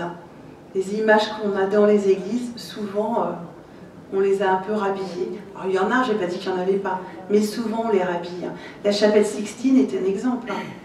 On a une sainte qui avait été presque nue et qui a été rhabillée. Voilà. Alors, je regarde l'heure. Ça fait déjà 1 heure que je parle. Donc je vais raccourcir. Donc nous aujourd'hui, à la suite de la lettre aux artistes de Saint Jean-Paul II et du pape Benoît XVI, le pape François aujourd'hui s'adresse aux artistes toujours pour rappeler: l'Église compte sur vous pour rendre perceptible la beauté ineffable de l'amour de Dieu et pour permettre à chacun de découvrir la beauté d'être aimé de Dieu, d'être comblé de son amour, pour en vivre et en témoigner dans l'attention aux autres, et en particulier à ceux qui sont exclus, blessés, laissés pour compte dans nos sociétés. C'est son audience de février 2018 pour les diaconies de la beauté. Alors moi j'ai envie de vous dire, on peut aimer ou pas les différentes œuvres exposées dans nos églises. Parce que du coup, sachant que je venais, j'ai commencé à regarder ce qu'il y avait d'exposé dans les églises. C'est pas si simple. Des fois on est en admiration, on trouve ça super beau. Des fois on n'aime pas du tout. Alors, où est-ce qu'on en est? On peut être plus proche d'un style ou d'un autre. Mais est-ce qu'on est capable de dialoguer avec la culture ambiante? Vous voyez bien, tout à l'heure, je vous ai passé 2 tableaux uniquement. Un non figuratif. J'ai pas entendu de cri, c'est bien. Mais quelquefois, voilà, on peut se dire, mais qu'est-ce que c'est que ce truc? Et pourquoi c'est dans une église? Ça n'a pas sa place. Donc les artistes eux-mêmes ont un grand rôle à jouer. Parce que l'art participe à sa manière au mystère de Dieu et va nous ouvrir au mystère. Aujourd'hui, on a aussi beaucoup de difficultés avec les signes et les symboles. Quand on dit un moine, si on représente un moine, notre imaginaire va très rapidement sur le moine bouddhiste. C'est comme ça, peut-être pas pour vous, mais pour la plupart des jeunes. Si je dis moine, ils vont me dire bouddhisme. Voilà. Je vais vous raconter une anecdote, je suis enregistrée, c'est pas bien. Ma fille aînée, allant dans la cathédrale la première fois, voit une femme voilée et me dit maman, qu'est-ce qu'elle fait là, la femme musulmane? C'était une religieuse. Vous voyez bien, c'est ma fille. Donc ce que je veux dire, c'est qu'on n'a pas les mêmes références, on n'a pas les mêmes codes.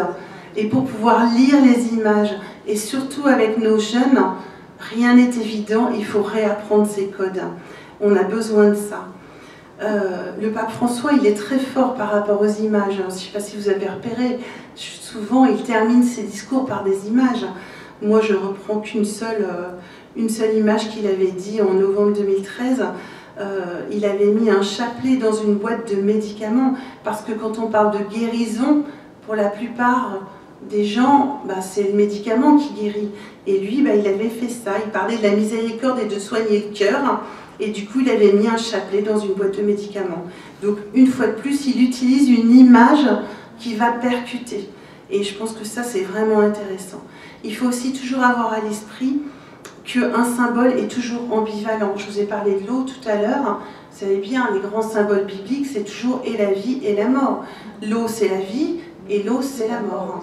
Le feu, c'est la vie, le feu, c'est la mort. Et il faut toujours avoir ça en tête, parce que quand on parle de l'eau, de la vie, les jeunes peuvent avoir le tsunami, les inondations et toutes les grandes catastrophes. Et en même temps, quand on dit cette fameuse chanson « Dans l'eau de la vie, tu nous as plongé » pour le baptême, non, parce qu'on est plongé dans l'eau de la mort du Christ. Et en accompagnement, en catéchuménat, souvent on n'a pas envie d'entendre la mort, parce que nous, on vient chercher la vie auprès du Christ. Sauf qu'il faut bien passer par la mort pour vivre autrement. Donc voilà, avoir toujours à l'esprit toutes ces idées, tous ces symboles. L'image dans l'Église,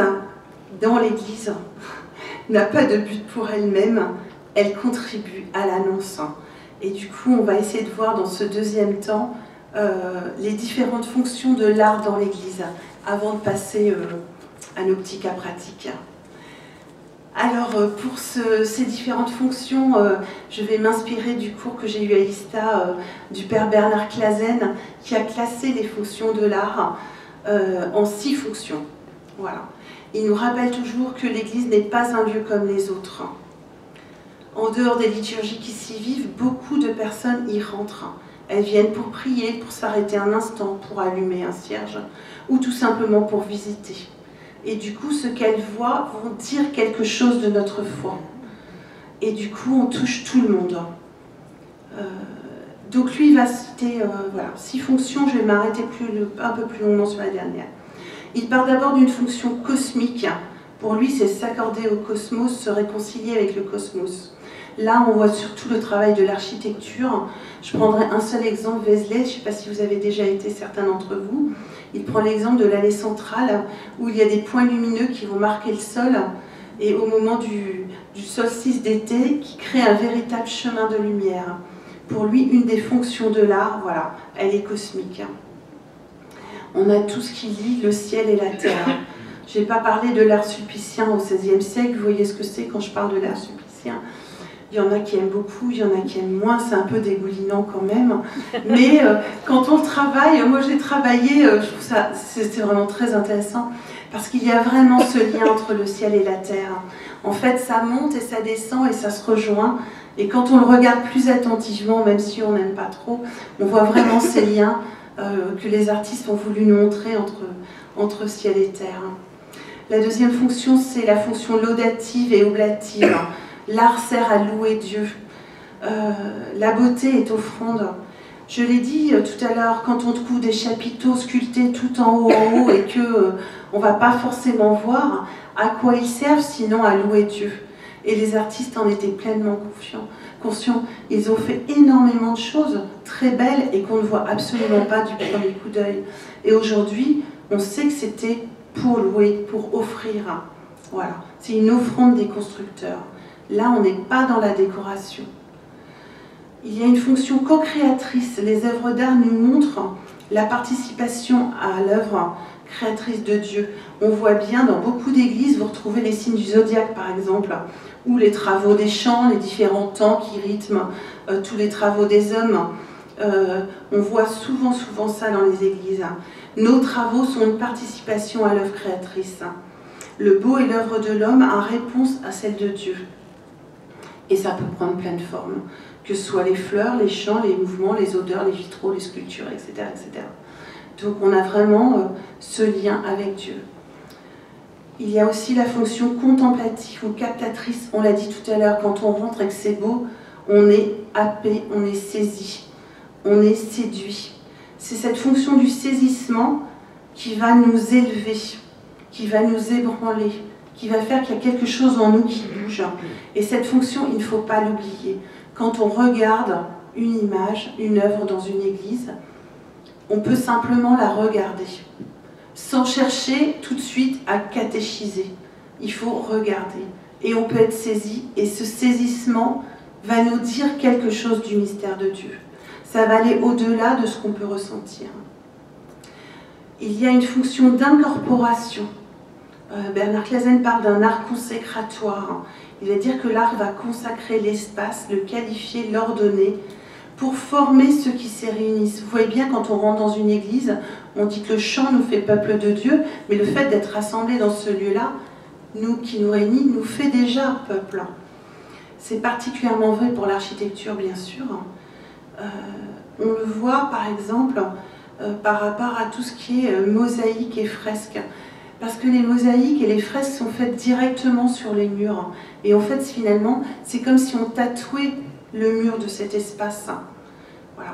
On met quelque chose sur la peau. Voilà. Ce sont comme des onctions sur les murs. On peut penser aussi aux croix de dédicace. On n'y fait plus attention parce qu'en fait, dans beaucoup d'églises, on a nos chemins de croix. En fait, au XIVe siècle, à la place des croix, enfin pas à la place, en plus des croix consécratoires, on a mis des croix, du chemin de croix dans les églises, et du coup on oublie les croix consécratoires, et c'est pas du tout la même chose. Or ces croix consécratoires, elles consacrent le lieu où on est, elles disent vraiment quelque chose. Et du coup, on voit plus que les croix du chemin de croix. Je dis pas que c'est pas bien, je pose la question si c'est vraiment leur place. Mais bon, ça c'est moi qui pose la question. Voilà. En Cappadoce, il y a des églises creusées sous la terre. Elles sont peintes, entièrement peintes. Mais ces églises-là, c'est sous la terre, c'est tout noir, on ne voit rien. Donc on voit bien que là, ce n'est pas la fonction d'enseigner, mais vraiment de consacrer. Donc l'image et les peintures sur les murs vont consacrer un lieu. Et enfin, l'art, la fonction didactique. Alors c'est celle que vous attendez peut-être. Enfin, c'est souvent celle qu'on attend. L'art didactique, ça veut dire que c'est celui qui instruit, qui explique, et qui, du coup, déploie explicitement la catéchèse. Même si j'ai dit tout à l'heure qu'un guide était toujours nécessaire. Je vous rappelle à ce moment-là la chapelle de Ronchamp. Alors, la chapelle de Ronchamp, c'est l'Annonciation, je ne vous l'ai pas dit. C'est les portes, en fait, qui racontent l'Annonciation. On y reviendra. Vous avez peut-être repéré, il y en a qui avaient dit il y a une étoile. Il y a un 8, ça ressemble à une fenêtre. En fait, l'artiste, c'est Le Corbusier, pardon. Il a mis plein d'éléments qu'on connaît, vous savez, souvent dans les représentations de l'Annonciation, une fenêtre. Bon, voilà, on va retrouver plein d'éléments. Mais du coup, on a besoin d'un guide. Alors, on doit cette histoire d'art didactique à la fin du VIe siècle, Grégoire le Grand. On lui attribue, mais en fait on a déformé ses propos, on va dire que la fonction de l'art c'est un catéchisme pour les pauvres ou les illettrés. Je pense notamment aux vitraux. On dit tout le temps que les gens étaient catéchisés en regardant les vitraux. Enfin les vitraux ils étaient souvent très hauts, et s'ils n'avaient pas quelqu'un pour leur expliquer, ils ne comprenaient pas forcément. En fait, ce que voulait dire le pauvre Grégoire le Grand, c'est que il y avait eu tellement d'abus dans les décors, des hôtels en or, en argent, des tas de choses, voilà, qu'il avait voulu redonner sa juste place à l'art et notamment à l'image, à la peinture, etc., etc. Et du coup, pour essayer diplomatiquement de mettre un peu le holà à tout ça, il avait édicté comme un critère de droit canon pour limiter cette action des mécènes et des surcharges luxueuses, il avait dit il faut quand même qu'on puisse apprendre et comprendre des choses en regardant. Et du coup, on a retréci ce qu'il a dit en donnant juste une fonction catéchétique à l'art dans l'Église. Voilà. Donc, il faut penser à ça. Oui, effectivement, il y a une fonction didactique. Quand on regarde, et on va le faire ensemble, il faut comprendre ce qu'on voit, mais ce n'est pas que ça, et l'Église n'a jamais dit que c'était que ça. Voilà. Il a eu une parole vraiment très malheureuse. Oui, mais peut-être pas sa parole, après l'interprétation qu'on en fait. Quelquefois, c'est ça. C'est qu'on dit quelque chose et puis après, voilà, on interprète autrement. Voilà, donc son idée n'était pas de dire que l'art devait enseigner. Pour lui, l'art, c'était vraiment aussi de subjuguer, de les saisir, etc., etc. Mais aussi, voilà, qu'on puisse dire des choses.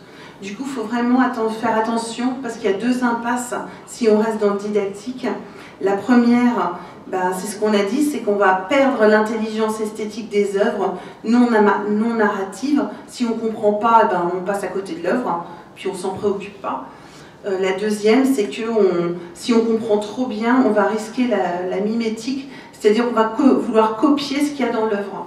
Bon, je pense par exemple à tous les saints. Il faut être comme eux, il a fait ça, il faut faire ça, etc., etc. Ça ne veut pas dire qu'il ne faut pas qu'on soit des saints, mais on est tous des saints, j'en suis sûre.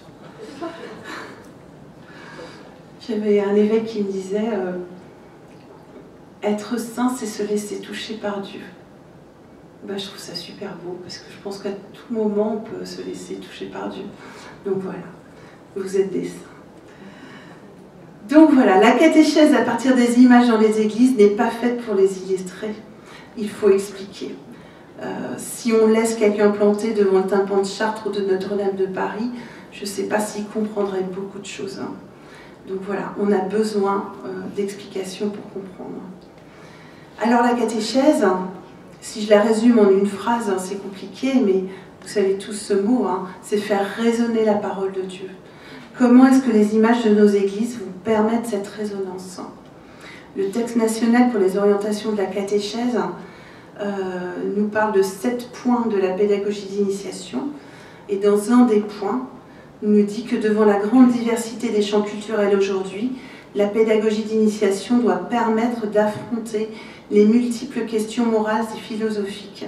Et à l'intérieur même de ce paragraphe, il nous rappelle qu'il faut prendre en compte la diversité culturelle de notre monde. Créer des espaces de parole pour permettre aux personnes de prendre la parole en choisissant les voix qui aident à s'exprimer, en laissant advenir les questions, en favorisant le questionnement personnel. Quoi de mieux qu'une image pour faire ça? Avec une image, tout le monde peut prendre la parole, parce qu'on a tous quelque chose à dire en regardant cette image. C'est ne pas mettre en avant uniquement le savoir. Vous voyez bien avec l'image de tout à l'heure, donc c'était Thomas, c'est le repas avec Thomas qu'on a vu tout à l'heure. Si on n'a pas le savoir, on va décrypter l'image. Mais on a besoin du savoir. Je ne mets pas ou, c'est et. Voilà, le savoir est nécessaire, mais il doit venir au bon moment. Et puis la deuxième chose que nous dit ce texte, c'est éveiller à la dimension artistique. La beauté est chemin et l'art est une médiation particulièrement riche et prometteuse. Ce langage dit la chair que chaque époque a donnée à l'évangile. Je pense que je vous l'ai assez déployé dans le petit historique que j'ai fait. L'art est un carrefour culturel qui nous relie aujourd'hui à l'évangile. Du coup, nous sommes appelés par notre responsabilité catéchétique à rendre effectif chez toute personne l'accueil de Dieu qui attire à lui. Il est donc nécessaire de se former pour apprendre ce langage propre, pour prendre du recul par rapport aux images que nous percevons, pour en comprendre les codes et pour pouvoir accompagner les enfants, les jeunes et les adultes. Alors maintenant, il est temps de vous mettre au travail.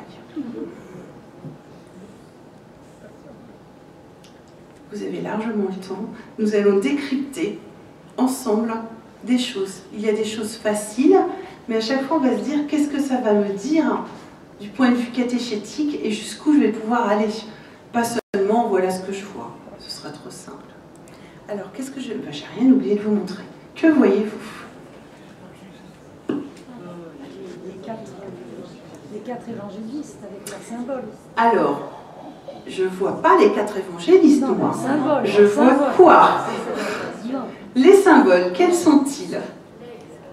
L'aigle, le taureau, le lion. Très bien. Qui va avec qui? Alors, vous allez me dire c'est qui, mais je veux savoir pourquoi vous me le dites. Ah ben oui. Alors, j'ai entendu le lion, c'est Saint Marc. Qui est-ce qui a dit ça? Alors, dites-moi tout. suis à l'église Saint-Marc, il y a des lions partout.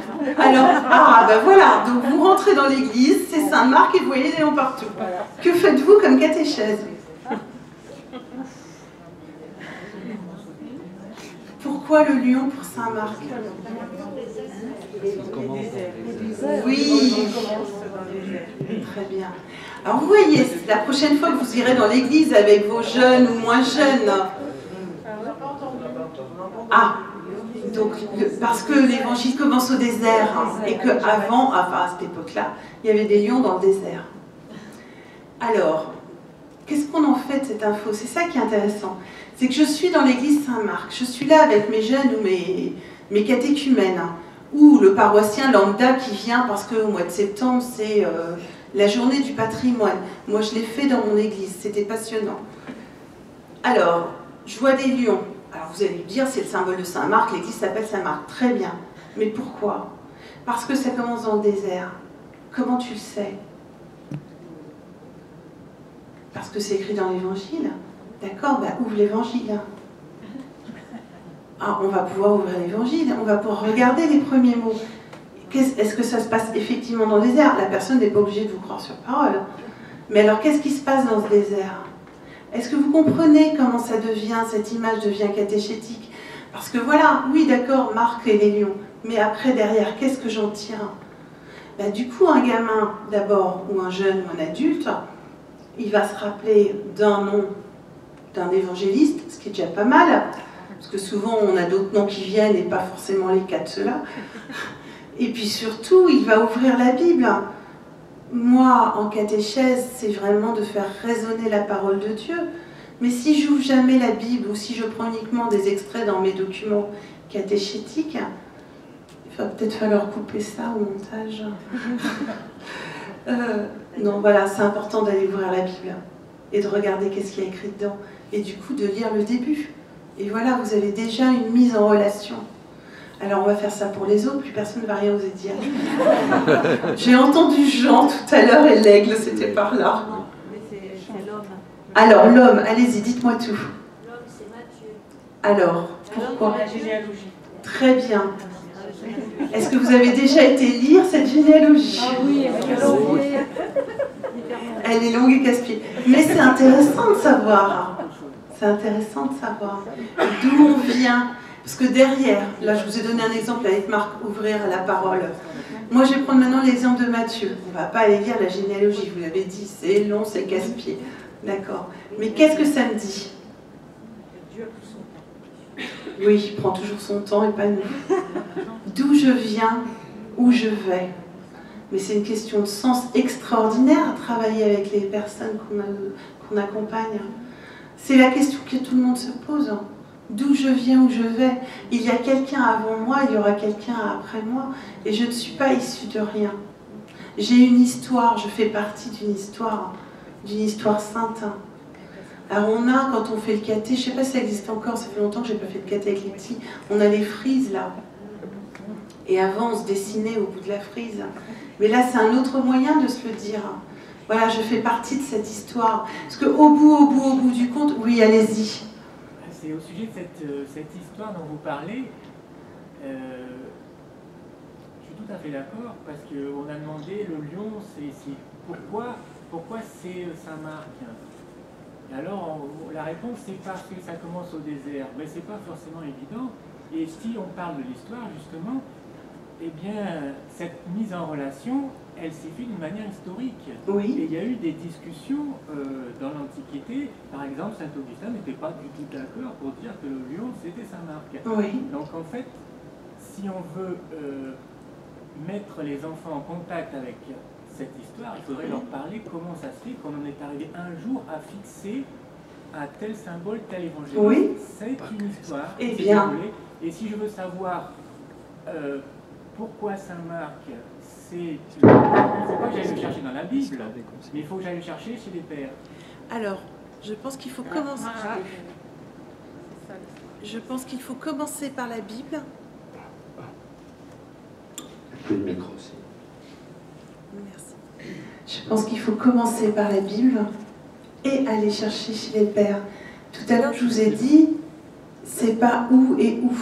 Moi, je dis toujours, c'est toujours « et ». Pour moi, il n'y a jamais de « ou dans la Bible, ou chez le Père, ou après ».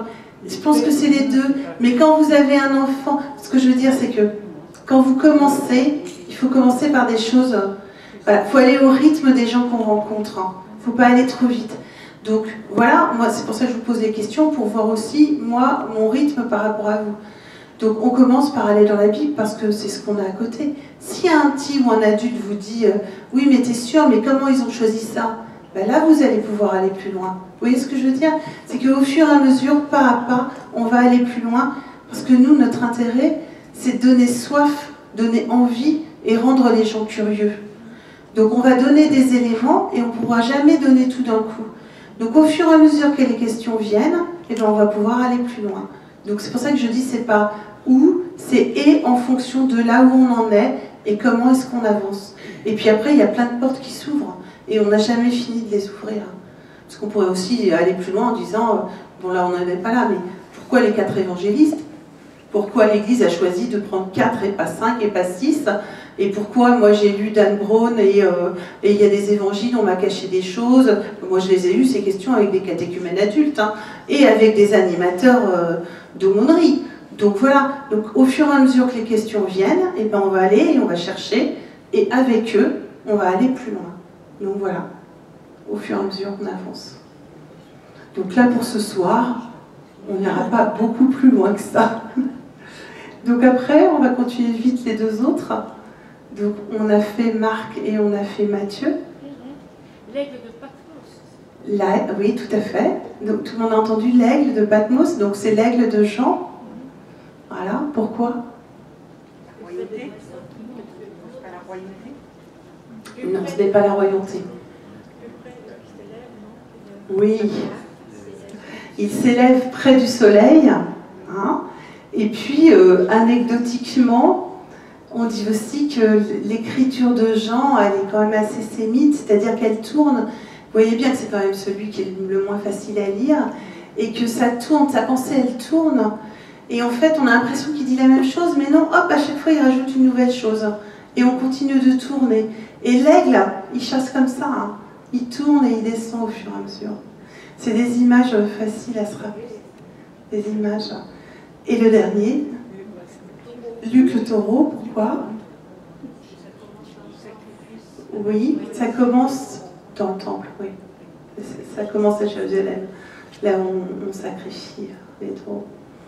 Donc vous voyez qu'à partir simplement de ces 4 symboles, on peut travailler, on peut aller plus loin, parce qu'après on va pouvoir parler des évangélistes, on va pouvoir dire qui ils sont, on va pouvoir dire à qui ils parlent, quand est-ce qu'ils ont écrit, quelles sont les différences.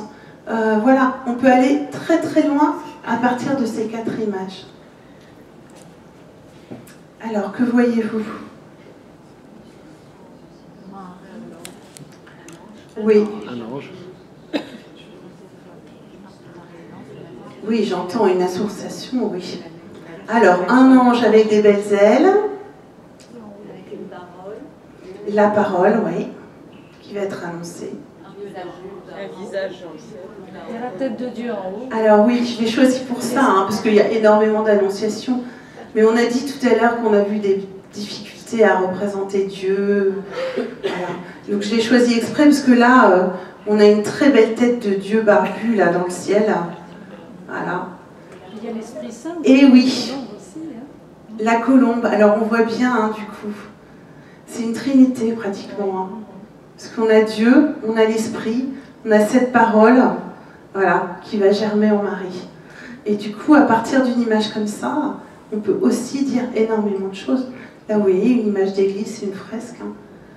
Donc voilà, on va dire qui fait quoi, comment. Une fois qu'on a décrypté, ben, qu'est-ce qui se passe?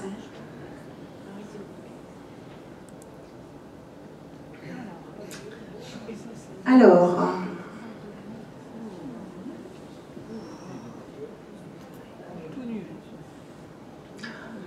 il n'y a pas que des faciles, mais c'est pas très compliqué ça. Alors, que voyez-vous? Il y a Marie de Médicis, non, en bas. Et puis le cardinal de l'autre côté. Alors, oui. Est-ce que c'est Mazin? Mazarin, que c'est fait Je ne sais pas si c'est Mazarin et Marie de Médicis, mais ce sont les commanditaires du tableau à cette époque qui se représentent comme ça. Alors voilà, je l'ai choisi pour ça, c'est que souvent, on va se dire, mais qui c'est ça? Et on va chercher, voilà, quand on n'a pas cette connaissance. Très souvent, les commanditaires sont représentés. Hein. J'ai parlé de l'abbé Sugère tout à l'heure, il s'est mis dans la cathédrale de Saint-Denis, on le voit, il se cache sous certains traits, c'est très drôle. Donc souvent, les commanditaires sont représentés, ils ont payé, donc l'artiste les met. Mais sinon, à part eux deux, là, qui ont payé le tableau, oui, tout à fait, c'est une adoration, tout à fait, c'est l'adoration des mages. On voit Marie, on voit l'enfant Jésus, on le voit là qui est à genoux, on voit les présents, et puis une foule de gens tout autour, des petits anges en haut. C'est intéressant avec, quand on regarde les représentations dans les églises, voilà, on a souvent des tableaux un peu dont les jeunes ou les plus grands n'ont pas l'habitude de regarder. Donc c'est important de regarder ces différents styles et de comprendre de quoi ça parle. Parce que tout simplement, le texte national a parlé de la culture. Quand on va dans un musée, quand on regarde des œuvres, si on n'a pas un minimum de connaissances bibliques, on peut passer à côté des 3/4 des tableaux. Mais pareil pour aujourd'hui, les publicités à la télé, c'est la même chose. Je pourrais faire la même chose avec les pubs. Alors, non, je ne les ai pas sur ma clé, dommage, on aurait fait une deuxième soirée. Alors oui, on voit Marie, Jésus. Alors qu'est-ce qu'on peut dire là-dessus catéchétiquement? À part d'aller lire le texte dans la Bible. Qu'est-ce que vous diriez? Vous dites, voilà, il se passe quoi? La lumière, déjà. Oui. Elle nous raconte quoi, cette histoire? À travers les costumes, montrer l'universalité Oui. de l'origine. Oui, et puis se dire, c'est toujours inculturé. C'est-à-dire qu'on ne va pas représenter... En fait, l'artiste représente comme c'est à son époque. Voilà. Mais derrière ça, il y a quand même un message. Des mages, alors déjà on dit les rois mages, hein, c'est intéressant de travailler ça. Pourquoi ils sont devenus rois, ces mages, qui dans la Bible sont mages? Voilà. Oui, tout à fait, à cause des apocryphes. Ça veut dire quoi ce mot? Où est-ce qu'on va trouver ces textes? Vous voyez, il ne suffit pas simplement de regarder, mais tous les fils qu'on va pouvoir tirer. Et qu'est-ce que ça veut dire ces mages? On peut travailler, les jeunes, vous savez, les mages, alors soit ils sont blancs, noirs, jaunes pour représenter l'université, soit jeunes, moyens, vieux pour représenter tous les âges, souvent à genoux, souvent la couronne posée par terre. Donc ils déposent leur royauté au pied de Jésus, puisque Jésus est roi. Qu'est-ce que ça veut dire que Jésus soit roi? À quel moment vous faites la fête du Christ roi? Qu'est-ce qu'elle veut dire cette fête-là? Moi je vous tire les fils là. Vous voyez bien, quand vous êtes dans une œuvre comme ça, vous avez plein de fils à tirer catéchétiquement. Que ce soit la parole de Dieu, que ce soit l'histoire de l'Église, que ce soit au niveau de l'art, que ce soit au niveau de la liturgie, que ce soit au niveau de notre posture à nous. Quand est-ce qu'on se met à genoux? Qu'est-ce que ça veut dire? À quel moment je dépose ma couronne? À quel moment je me fais humble et petit devant le Seigneur? Qu'est-ce que ça veut dire aujourd'hui? Quelle est ma couronne? Qu'est-ce que j'ai besoin d'enlever? Voilà, il y a plein de questions derrière. Donc une œuvre d'art, elle va emmener vers ça. Alors, on change de style. J'ai entendu le fils prodigue. Oui, c'est ça, c'est un artiste des pays de l'Est que j'ai découvert et qui, voilà, qui accepte que j'utilise gratuitement ses œuvres. Donc, il y a le vêtement. Alors, voilà. La fête. Oui. Qui ne comprend rien à l'œuvre? Dites-moi, dites-moi. Ce serait super qu'il y ait quelqu'un qui ne comprenne rien. Alors, oui, on va représenter. Pardon. On a des éléments qui nous font repérer. On a... Oui. Donc là, déjà, on est à la fin du récit. Hein. Ouais. Mais il est noir. noir alors que les autres sont tous blancs. Il est encore dans le noir, mais il va vers la lumière. Oui. C'est intéressant. On a effectivement cet habit de lumière qui est là. On a la fête, les tambourins, on a la maison au loin. Oui, puis on a l'impression même que c'est le frère aîné. Le frère donc, aîné. Oui. pour savoir ce qui se Le passe. fameux qu'on aurait bien aimé savoir ce qui se passe. Voilà. Donc vous voyez, avec une œuvre comme ça, on a aussi de nouveau des choses à découvrir, à dire, et des questions à poser, en dehors d'aller dans la Bible. Qui suis-je? Est-ce que je suis le frère aîné? Est-ce que je suis celui qui revient? Je pense être les deux. Oui. Je vois au fond deux personnes. Oui. Oui. Où ça? Devant la maison. Oui. Alors c'est ce qu'on s'est dit. Est-ce que c'est le frère aîné qui discute et qui râle? Ce qui se passe. Qu'est-ce qui se passe? C'est pas juste. Parce que moi j'entends ça. Ouais, c'est pas juste. C'est jamais juste. Ce qui est curieux aussi, c'est que la lumière émane du personnage du père, quand on regarde les Oui. ombres. On voit bien. Et puis vous avez vu la taille du père? Oui. Puis l'ombre part dans les deux sens. Ouais. Il est surdimensionné. Ouais. C'est ma paroisse. Donc, quand même, je lui fais un clin d'œil en venant. Que voyez-vous?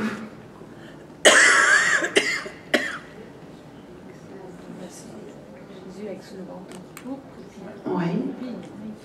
Alors, c'est un tableau qui est exposé dans mon église.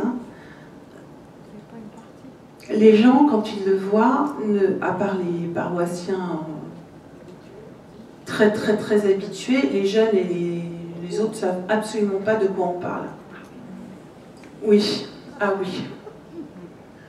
Bon, ils se doutent bien que c'est peut-être Jésus, mais c'est tout. Alors effectivement, C'est le procès. Oui, enfin, oui. Non, c'est le alors où est-ce que vous situez cette scène? dans la cour des temples. Quand ils mettent le manteau de pourpre et la couronne d'épines, située Donc- Entre la condamnation et la crucifixion. Oui, c'est ça. En fait, c'est quand les soldats vont se moquer de lui, ils vont le recouvrir. Puisque tu es roi, puisque tu dis que tu es roi, porte le manteau, porte une couronne, porte un sceptre. Dis-nous qui t'a frappé. Voilà. Donc, le tableau est nommé Christ aux outrages, parce qu'en fait, on se moque de lui. Voilà. Qu'est-ce qu'on peut dire quand on voit une œuvre comme ça avec des jeunes ou des témoins jeunes? Oui. Il est beau. Il est beau. Alors vous voyez, là, on peut se dire, est-ce que j'ai besoin de catéchiser? Je le regarde, vous le trouvez beau, il y en a peut-être, est-ce qu'il y en a d'autres qui le trouvent très moche? C'est quoi? Qui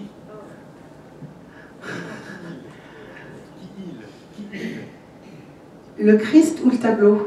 Le Christ. Le Christ. Et vous, vous trouvez le Christ beau? Ben oui. L'art est quelque chose de totalement subjectif. On peut travailler sur une définition de qu'est-ce que c'est qu'une œuvre d'art. Elle peut être différente pour chacun. Moi, pour moi, quand pour moi c'est une œuvre d'art, c'est que ça m'oblige à opérer un déplacement. Mais opérer un déplacement, ça ne veut pas dire trouver la chose belle. Le déplacement, il peut se faire aussi quand je trouve une peinture ou une œuvre absolument horrible et dérangeante. À partir du moment où ça va me bousculer, où ça va m'obliger à rentrer dans un autre cheminement que celui de ma routine. Si l'œuvre me dérange, ça veut dire que ça provoque quelque chose en moi. Une fêlure, une cassure, une blessure et quelque chose à creuser. Voilà. Donc c'est intéressant d'adorer, alors je ne devrais pas dire ce mot, après ce que je vous ai dit tout à l'heure, d'aimer beaucoup ou de détester. Parce que là, il y a de la matière, il y a quelque chose à en faire. Moi, je la trouve belle par sa couleur. Ce rouge est interpellant. Et on voit bien que tout le fond du tableau, il y a aussi cette couleur qui rejaillit. Mais bon, voilà, qu'est-ce que je peux en dire? Oui. Moi, je vois surtout de l'acceptation de quelque chose dans le visage de Christ. Oui. Son visage. Son visage, je fais rien parce que j'accepte la beauté. Donc je vais le répéter, elle dit, le visage du Christ dit l'acceptation, je n'ai rien fait. Je ne fais rien, Je ne fais rien, j'attends. Ouais. J'accepte la volonté de mon père. J'accepte la volonté. Ouais. C'est ça qui m'est... Que vous ressentez quand vous voyez ça. Mais c'est très, très triste, je dirais. Vous connaissez? Oui, bien sûr. J'ai fait exprès. Hein. Alors, il y en a-t-il qui ne connaissent pas? J'ai bien fait de choisir ça. Alors, non, mais j'ai pensé à vous hein, en faisant ça. Alors oui, un chemin de croix. Moi, quand j'ai montré cette photo, j'ai plein de collègues qui m'ont dit « Mais qu'est-ce que c'est que ça? Est-ce que c'est l'esquisse et puis ça va être fini après le dessin ?» Je dis « Non, non. » Alors, qu'est-ce que ça veut nous dire quand on voit... J'espère que vous avez... J'ai pris cette photo pour vous dire qu'en fait, là c'est une chapelle et vous avez la chance d'avoir ça chez vous. Donc, est-ce que vous emmenez vos jeunes hein? Est-ce que vous... Alors, j'entends, j'ai jamais vu. Je n'y suis jamais allée. Mais il faut y aller. Donc, ce que je veux dire, c'est que, voilà, c'est intéressant d'emmener. Parce que être face à une œuvre, c'est pas du tout la même chose que de la regarder sur un PowerPoint ou même d'avoir l'illustration dans le livre. Parce que être face à une œuvre, c'est voilà, c'est complètement différent. J'ai eu la chance d'aller à Bergame en septembre dernier et on a eu la grande chance d'aller voir des œuvres d'Arcabas. Dans une chapelle à côté de Bergame. On est rentré, j'ai failli m'évanouir. Il y en a partout. Alors c'est les pèlerins d'Emmaüs en vrai, magnifique. Ça n'a rien à voir. On peut avoir les plus belles images du monde devant nous quand on est devant une œuvre. Voilà, on est emmené. Et je trouve que c'est ça, on l'a dit tout à l'heure, une des fonctions de l'art et de l'image dans l'église, c'est d'être emmené ailleurs. Et les gens que vous accompagnez, les adultes, les enfants, les jeunes, il faut les emmener ailleurs. Donc pour ça, il faut les emmener voir en vrai. Alors quand on peut pas, mais là vous avez des lieux où vous pouvez. Donc voilà. Donc le chemin de croix. Il n'y a pas que le chemin de croix. Oui, mais j'allais pas trop vous faire de brosse à reluire et de vous mettre que ça. Non, mais c'est vrai que ce que dit Zadie, c'est ça, c'est qu'en plus, c'est sorti de son contexte. Oui, il faut voir l'ensemble. Mais une œuvre d'art, ça se voit parfois oui. dans son contexte. Oui, bien sûr, bien sûr. Parce que tout compte. Hein. Tout compte. Il y a l'écran.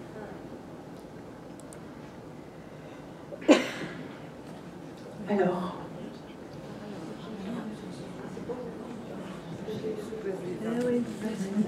Que voyez-vous?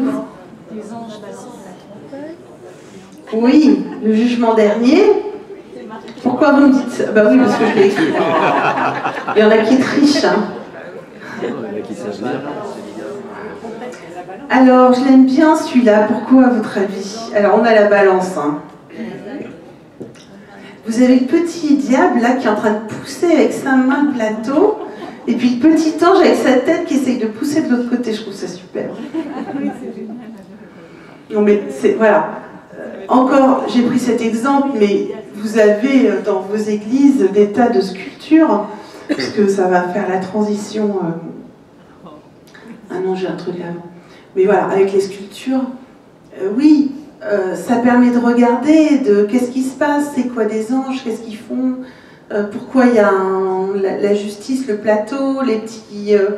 voilà, on regarde ça avec des jeunes et on dit quelque chose. C'est quoi le jugement dernier? Mais c'est super compliqué à expliquer. Mais quand on voit ça, on comprend plein de choses.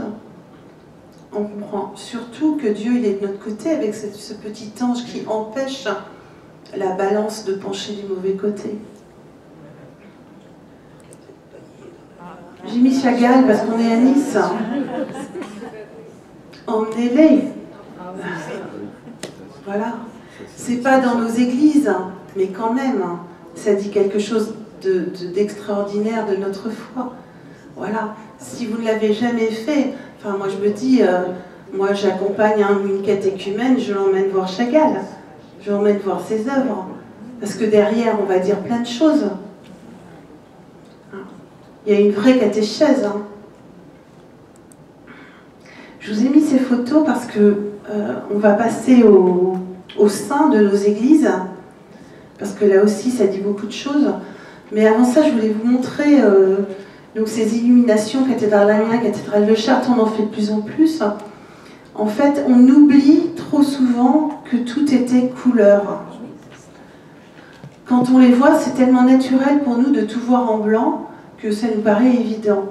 Et les voir en couleur, c'est voilà, c'est waouh. On a dit tout à l'heure être happé. Moi, chaque fois que j'ai été voir ces spectacles, on est happé, on est pris, parce qu'on voit vraiment comment les artistes ont voulu le faire à l'époque. Et on n'arrive pas à l'imaginer sans le voir. Donc pareil, voilà, je voulais juste vous rappeler que tout était couleur et qu'il ne faut pas l'oublier. Alors, nos petits saints, dans les 10 minutes qui nous restent, voilà. Je trouve ça intéressant de pouvoir travailler, et je vous donnerai quelques éléments, mais vous en avez sûrement déjà plein en tête, mais de travailler avec les saints, parce qu'en fait on a tous, je pense, des statues de saints dans nos églises, ou si c'est pas dans l'église de la paroisse, c'est dans l'église d'à côté, ou des représentations. C'est intéressant de pouvoir travailler ça, parce que c'est l'histoire de notre église, hein. Là on est vraiment dans l'histoire de l'église. Qu'est-ce qu'ils ont fait, pourquoi ils sont là, qu'est-ce qu'ils nous racontent, et surtout comment est-ce qu'on les reconnaît. Alors, les premiers sont assez simples, j'ai déjà entendu. Vous m'avez dit qui? Dites-moi comment vous les reconnaissez. Alors, Saint-Pierre, la clé, les clés, Saint-Paul, oui, et Saint-Jean.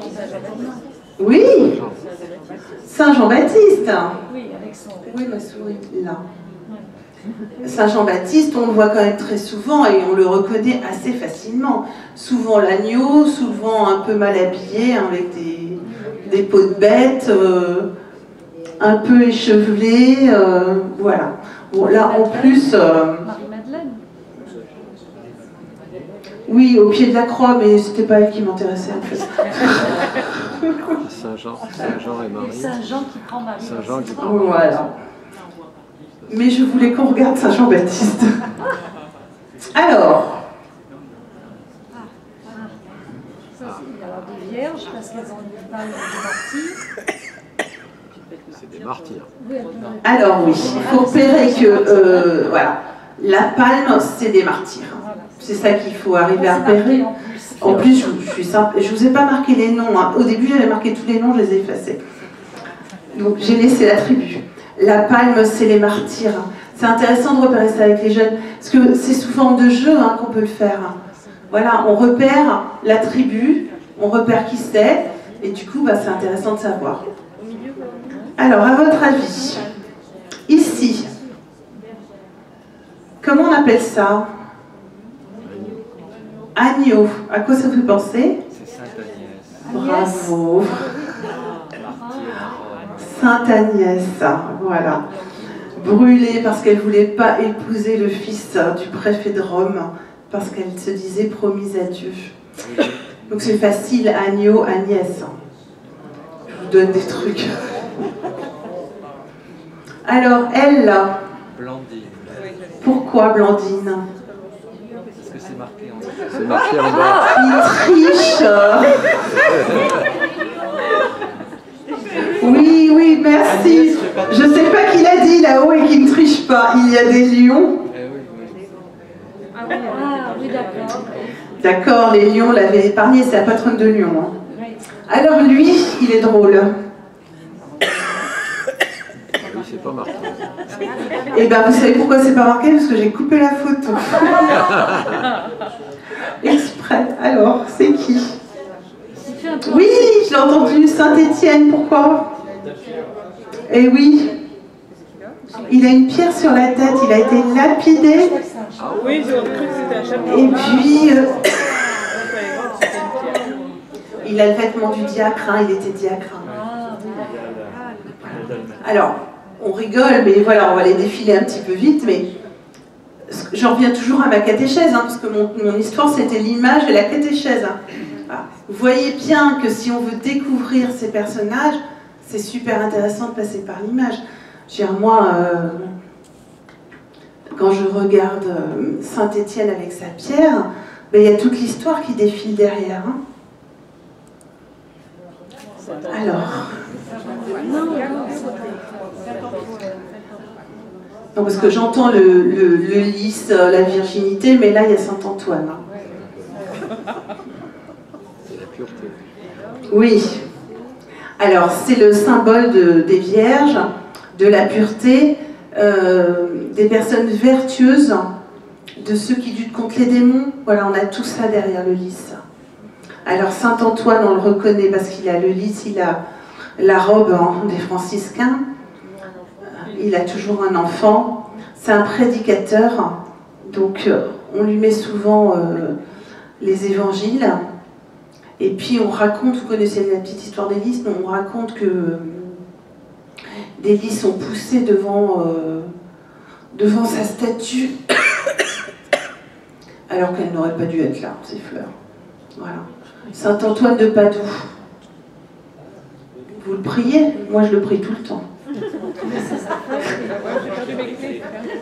Oui. Quand je perds les choses. En fait, lui, il avait perdu son psautier. Voilà. Et puis, là, vous savez, c'est Marie, on la représente souvent avec le lys. Alors, ça a bougé. Alors, mitre et crosse des évêques. Vous reconnaissez quelqu'un? Là aussi, c'est marqué. Et Saint-Martin à droite. Si c'était un soldat.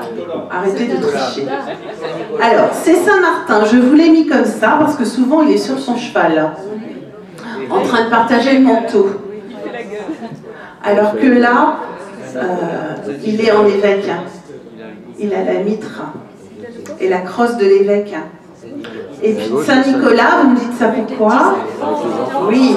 Alors là, effectivement, la crosse, la mitre de l'évêque et les petits-enfants.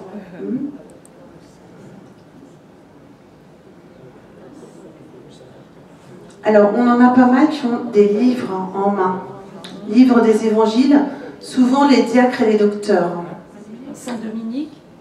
Alors, c'est pas Saint-Dominique. Non. C'est Saint-Benoît. Et puis là, nous avons Saint-Jérôme. Non, Saint-Jérôme. Non, pardon. Saint-Jérôme. Saint-Jérôme, c'est lui. Avec le Je ne sais pas mis donc. Oui. Saint-Benoît, Saint-Jérôme, et lui, c'est qui? Ah ben si, Saint-Dominique. Ouais, on a les trois. Alors, la couronne et le globe, c'est les rois. Donc nous avons qui là? Saint-Louis sous son chêne. Ah, facile. Et lui? Édouard. Ouais. C'est écrit? Oui. Edvardus.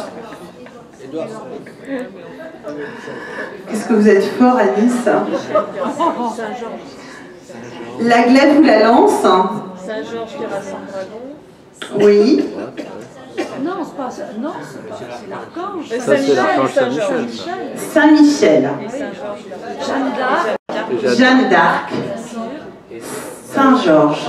Alors, c'est une photo originale d'une copine qui a été à Bethléem et qui m'a dit que dans toutes les maisons chrétiennes de Bethléem, on avait cette sculpture de Saint-Georges. Voilà, qui terrasse le dragon. Les têtes coupées. Saint-Denis. Saint-Denis. Et celle-là, je suis très contente de moi parce que je voulais une femme. Que vous n'avez pas trouvée. Sainte Solange. C'est pas écrit et vous ne la connaissez sûrement pas. Donc en fait, c'est dans le Berry. Elle se fait enlever par un fils de comte. Ils se battent ensemble sur le cheval, ils tombent tous les deux, et comme il n'est pas content, il la décapite. Et sa tête, quand elle tombe, crie 3 fois Jésus. Elle est mignonne. Voilà. Et bien d'autres exemples. Alors après, voilà, quand ils tiennent une église en main, ce sont souvent des fondateurs. Et puis après, nous avons tous les instruments de martyrs. Hein? Donc voilà, Sainte Catherine pour la roue, Saint Sébastien les flèches, oui, la croix en X pour Saint André, Sainte Agathe. Ça va, j'en avais qui étaient vraiment horribles. Donc j'ai pris une un peu soft. Et après, il y en a d'autres, hein, Sainte Lucie, elle a les yeux, voilà, la lumière, etc. Alors ensuite, on en a, c'est plus des événements de l'histoire. Saint-Roch. Très bien, j'ai plus rien à faire, je vais pouvoir rentrer chez moi. Ah, j'étais trop vite. Il y avait Saint Christophe qui porte un enfant sur son dos, Saint François d'Assise avec les stigmates et Saint Roch avec le chien, parce qu'il a soigné les lépreux et après il est tombé malade et il y avait un chien qui lui amenait à manger tous les jours. Voilà. Et puis il découvre son bubon. Oui, tout à fait, tout à fait. Donc après nous avons, alors ici. Moi je dirais Saint Christophe, non? Saint-Christophe ? Oui, Saint Christophe est là. Est-ce que vous la connaissez? Sainte Geneviève? Oui, la patronne de Paris, elle a le symbole de Paris là dans la main. Donc c'est la cathédrale de Nanterre qui est entièrement peinte il y a plein de fresques murales en fait qui racontent sa vie. Ah, j'ai pensé à vous. Mougin, Saint-Jacques avec la coquille. Et elle, si vous ne la reconnaissez pas, bah oui, Sainte Rita. Là, on voit pas bien. On voit pas la trace. Sur le front. Donc elle a une plaie au front et puis elle a souvent ses vêtements. Voilà. Bah, je pense qu'on a fait le tour. Voilà. Donc en fait, l'idée avec ce petit panorama des saints, c'était que vous repériez, et c'est intéressant de travailler ça, c'est que toutes ces images qu'on a, ces figures de statues dans nos églises, elles veulent toutes nous dire quelque chose.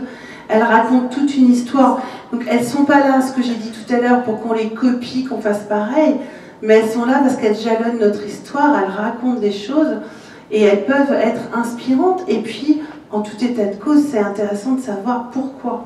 Qu'est-ce qui s'est passé dans la vie de ces personnes pour que tout d'un coup, il y ait un changement, quelque chose qui se produise, quelque chose qui les emmène au Christ. Donc voilà un petit panorama, juste pour conclure, pour vous dire que voilà, aujourd'hui nous sommes envahis d'images. Soyez-y attentifs, parce que qu'elles soient dans nos églises ou ailleurs, elles impactent notre manière de penser et notre imaginaire. Et pour pouvoir avoir ces codes, on a besoin de l'histoire de notre église, de nos codes, de ses connaissances, de ses savoirs, mais aussi on a besoin des codes d'aujourd'hui, parce que sinon on peut partir des fois sur des incompréhensions. Nous on est persuadés que c'est comme ça parce que on l'a étudié, travaillé, compris comme ça, et rencontrer d'autres personnes qui pour eux auront des codes totalement inversés. Donc que ce soit au niveau de la symbolique ou des codes de lecture, rien n'est universel. On a toujours besoin de comprendre le code de l'autre et de pouvoir se rejoindre. Donc ouvrez vos yeux, regardez autrement les églises où vous serez, et puis catéchisez. Oui. Est-ce que vous pouvez revenir sur la porte de le Corbusier? Oui, alors le Corbusier.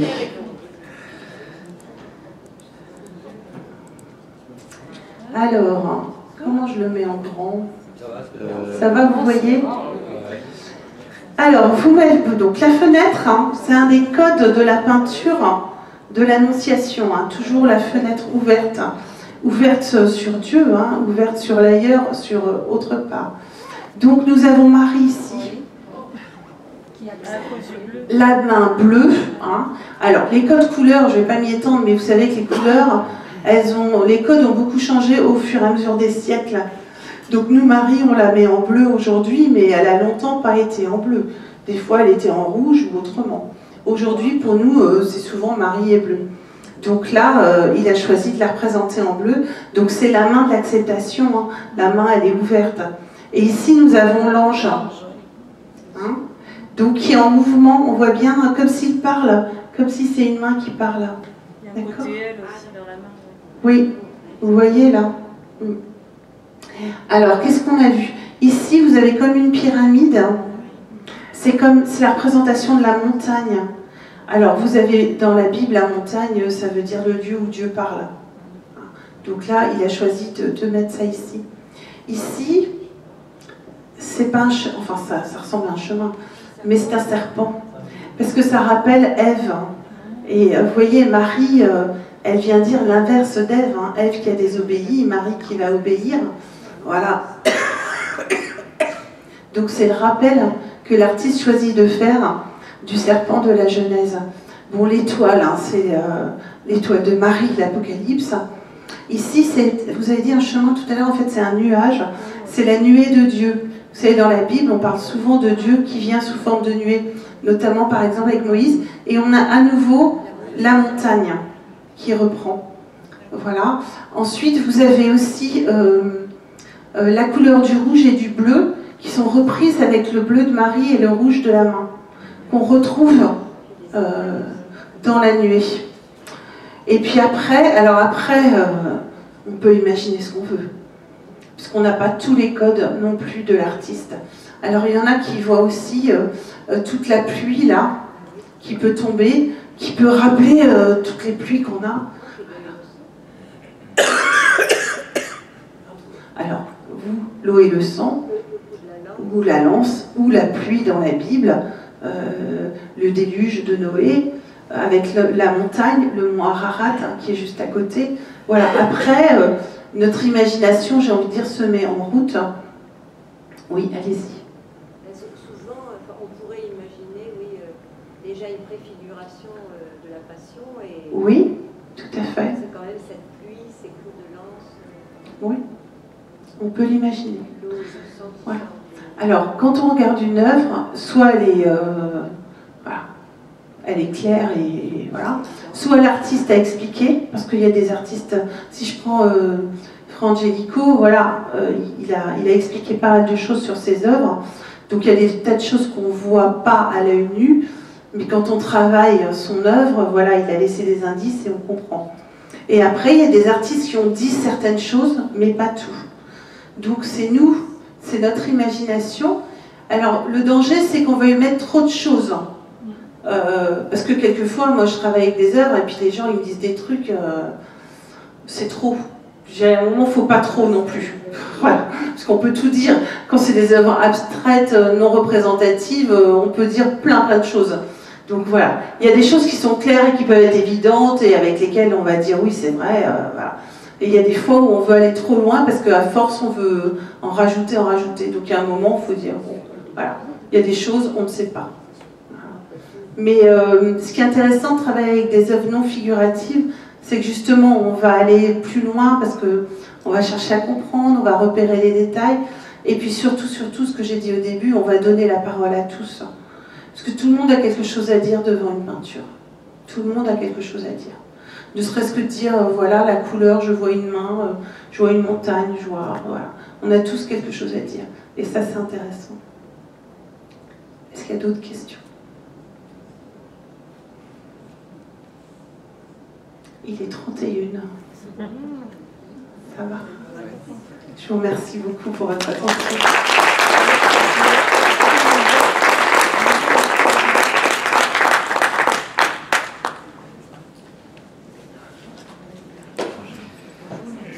C'est nous qui vous remercions, Joël.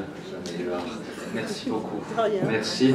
Je n'ai qu'un regret, c'est qu'il n'y ait pas eu plus de monde, mais si vous permettez, avec la vidéo, je pense que la catéchèse utilisera et fera des formations avec, voilà, avec ce que vous nous avez dit. Et voilà, il y a toute l'équipe qui est là.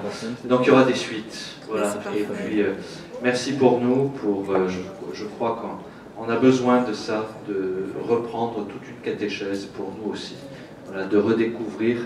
Parfois on croit savoir et puis voilà, on redécouvre. Alors merci beaucoup. Merci à vous. Merci bien. Bonne soirée.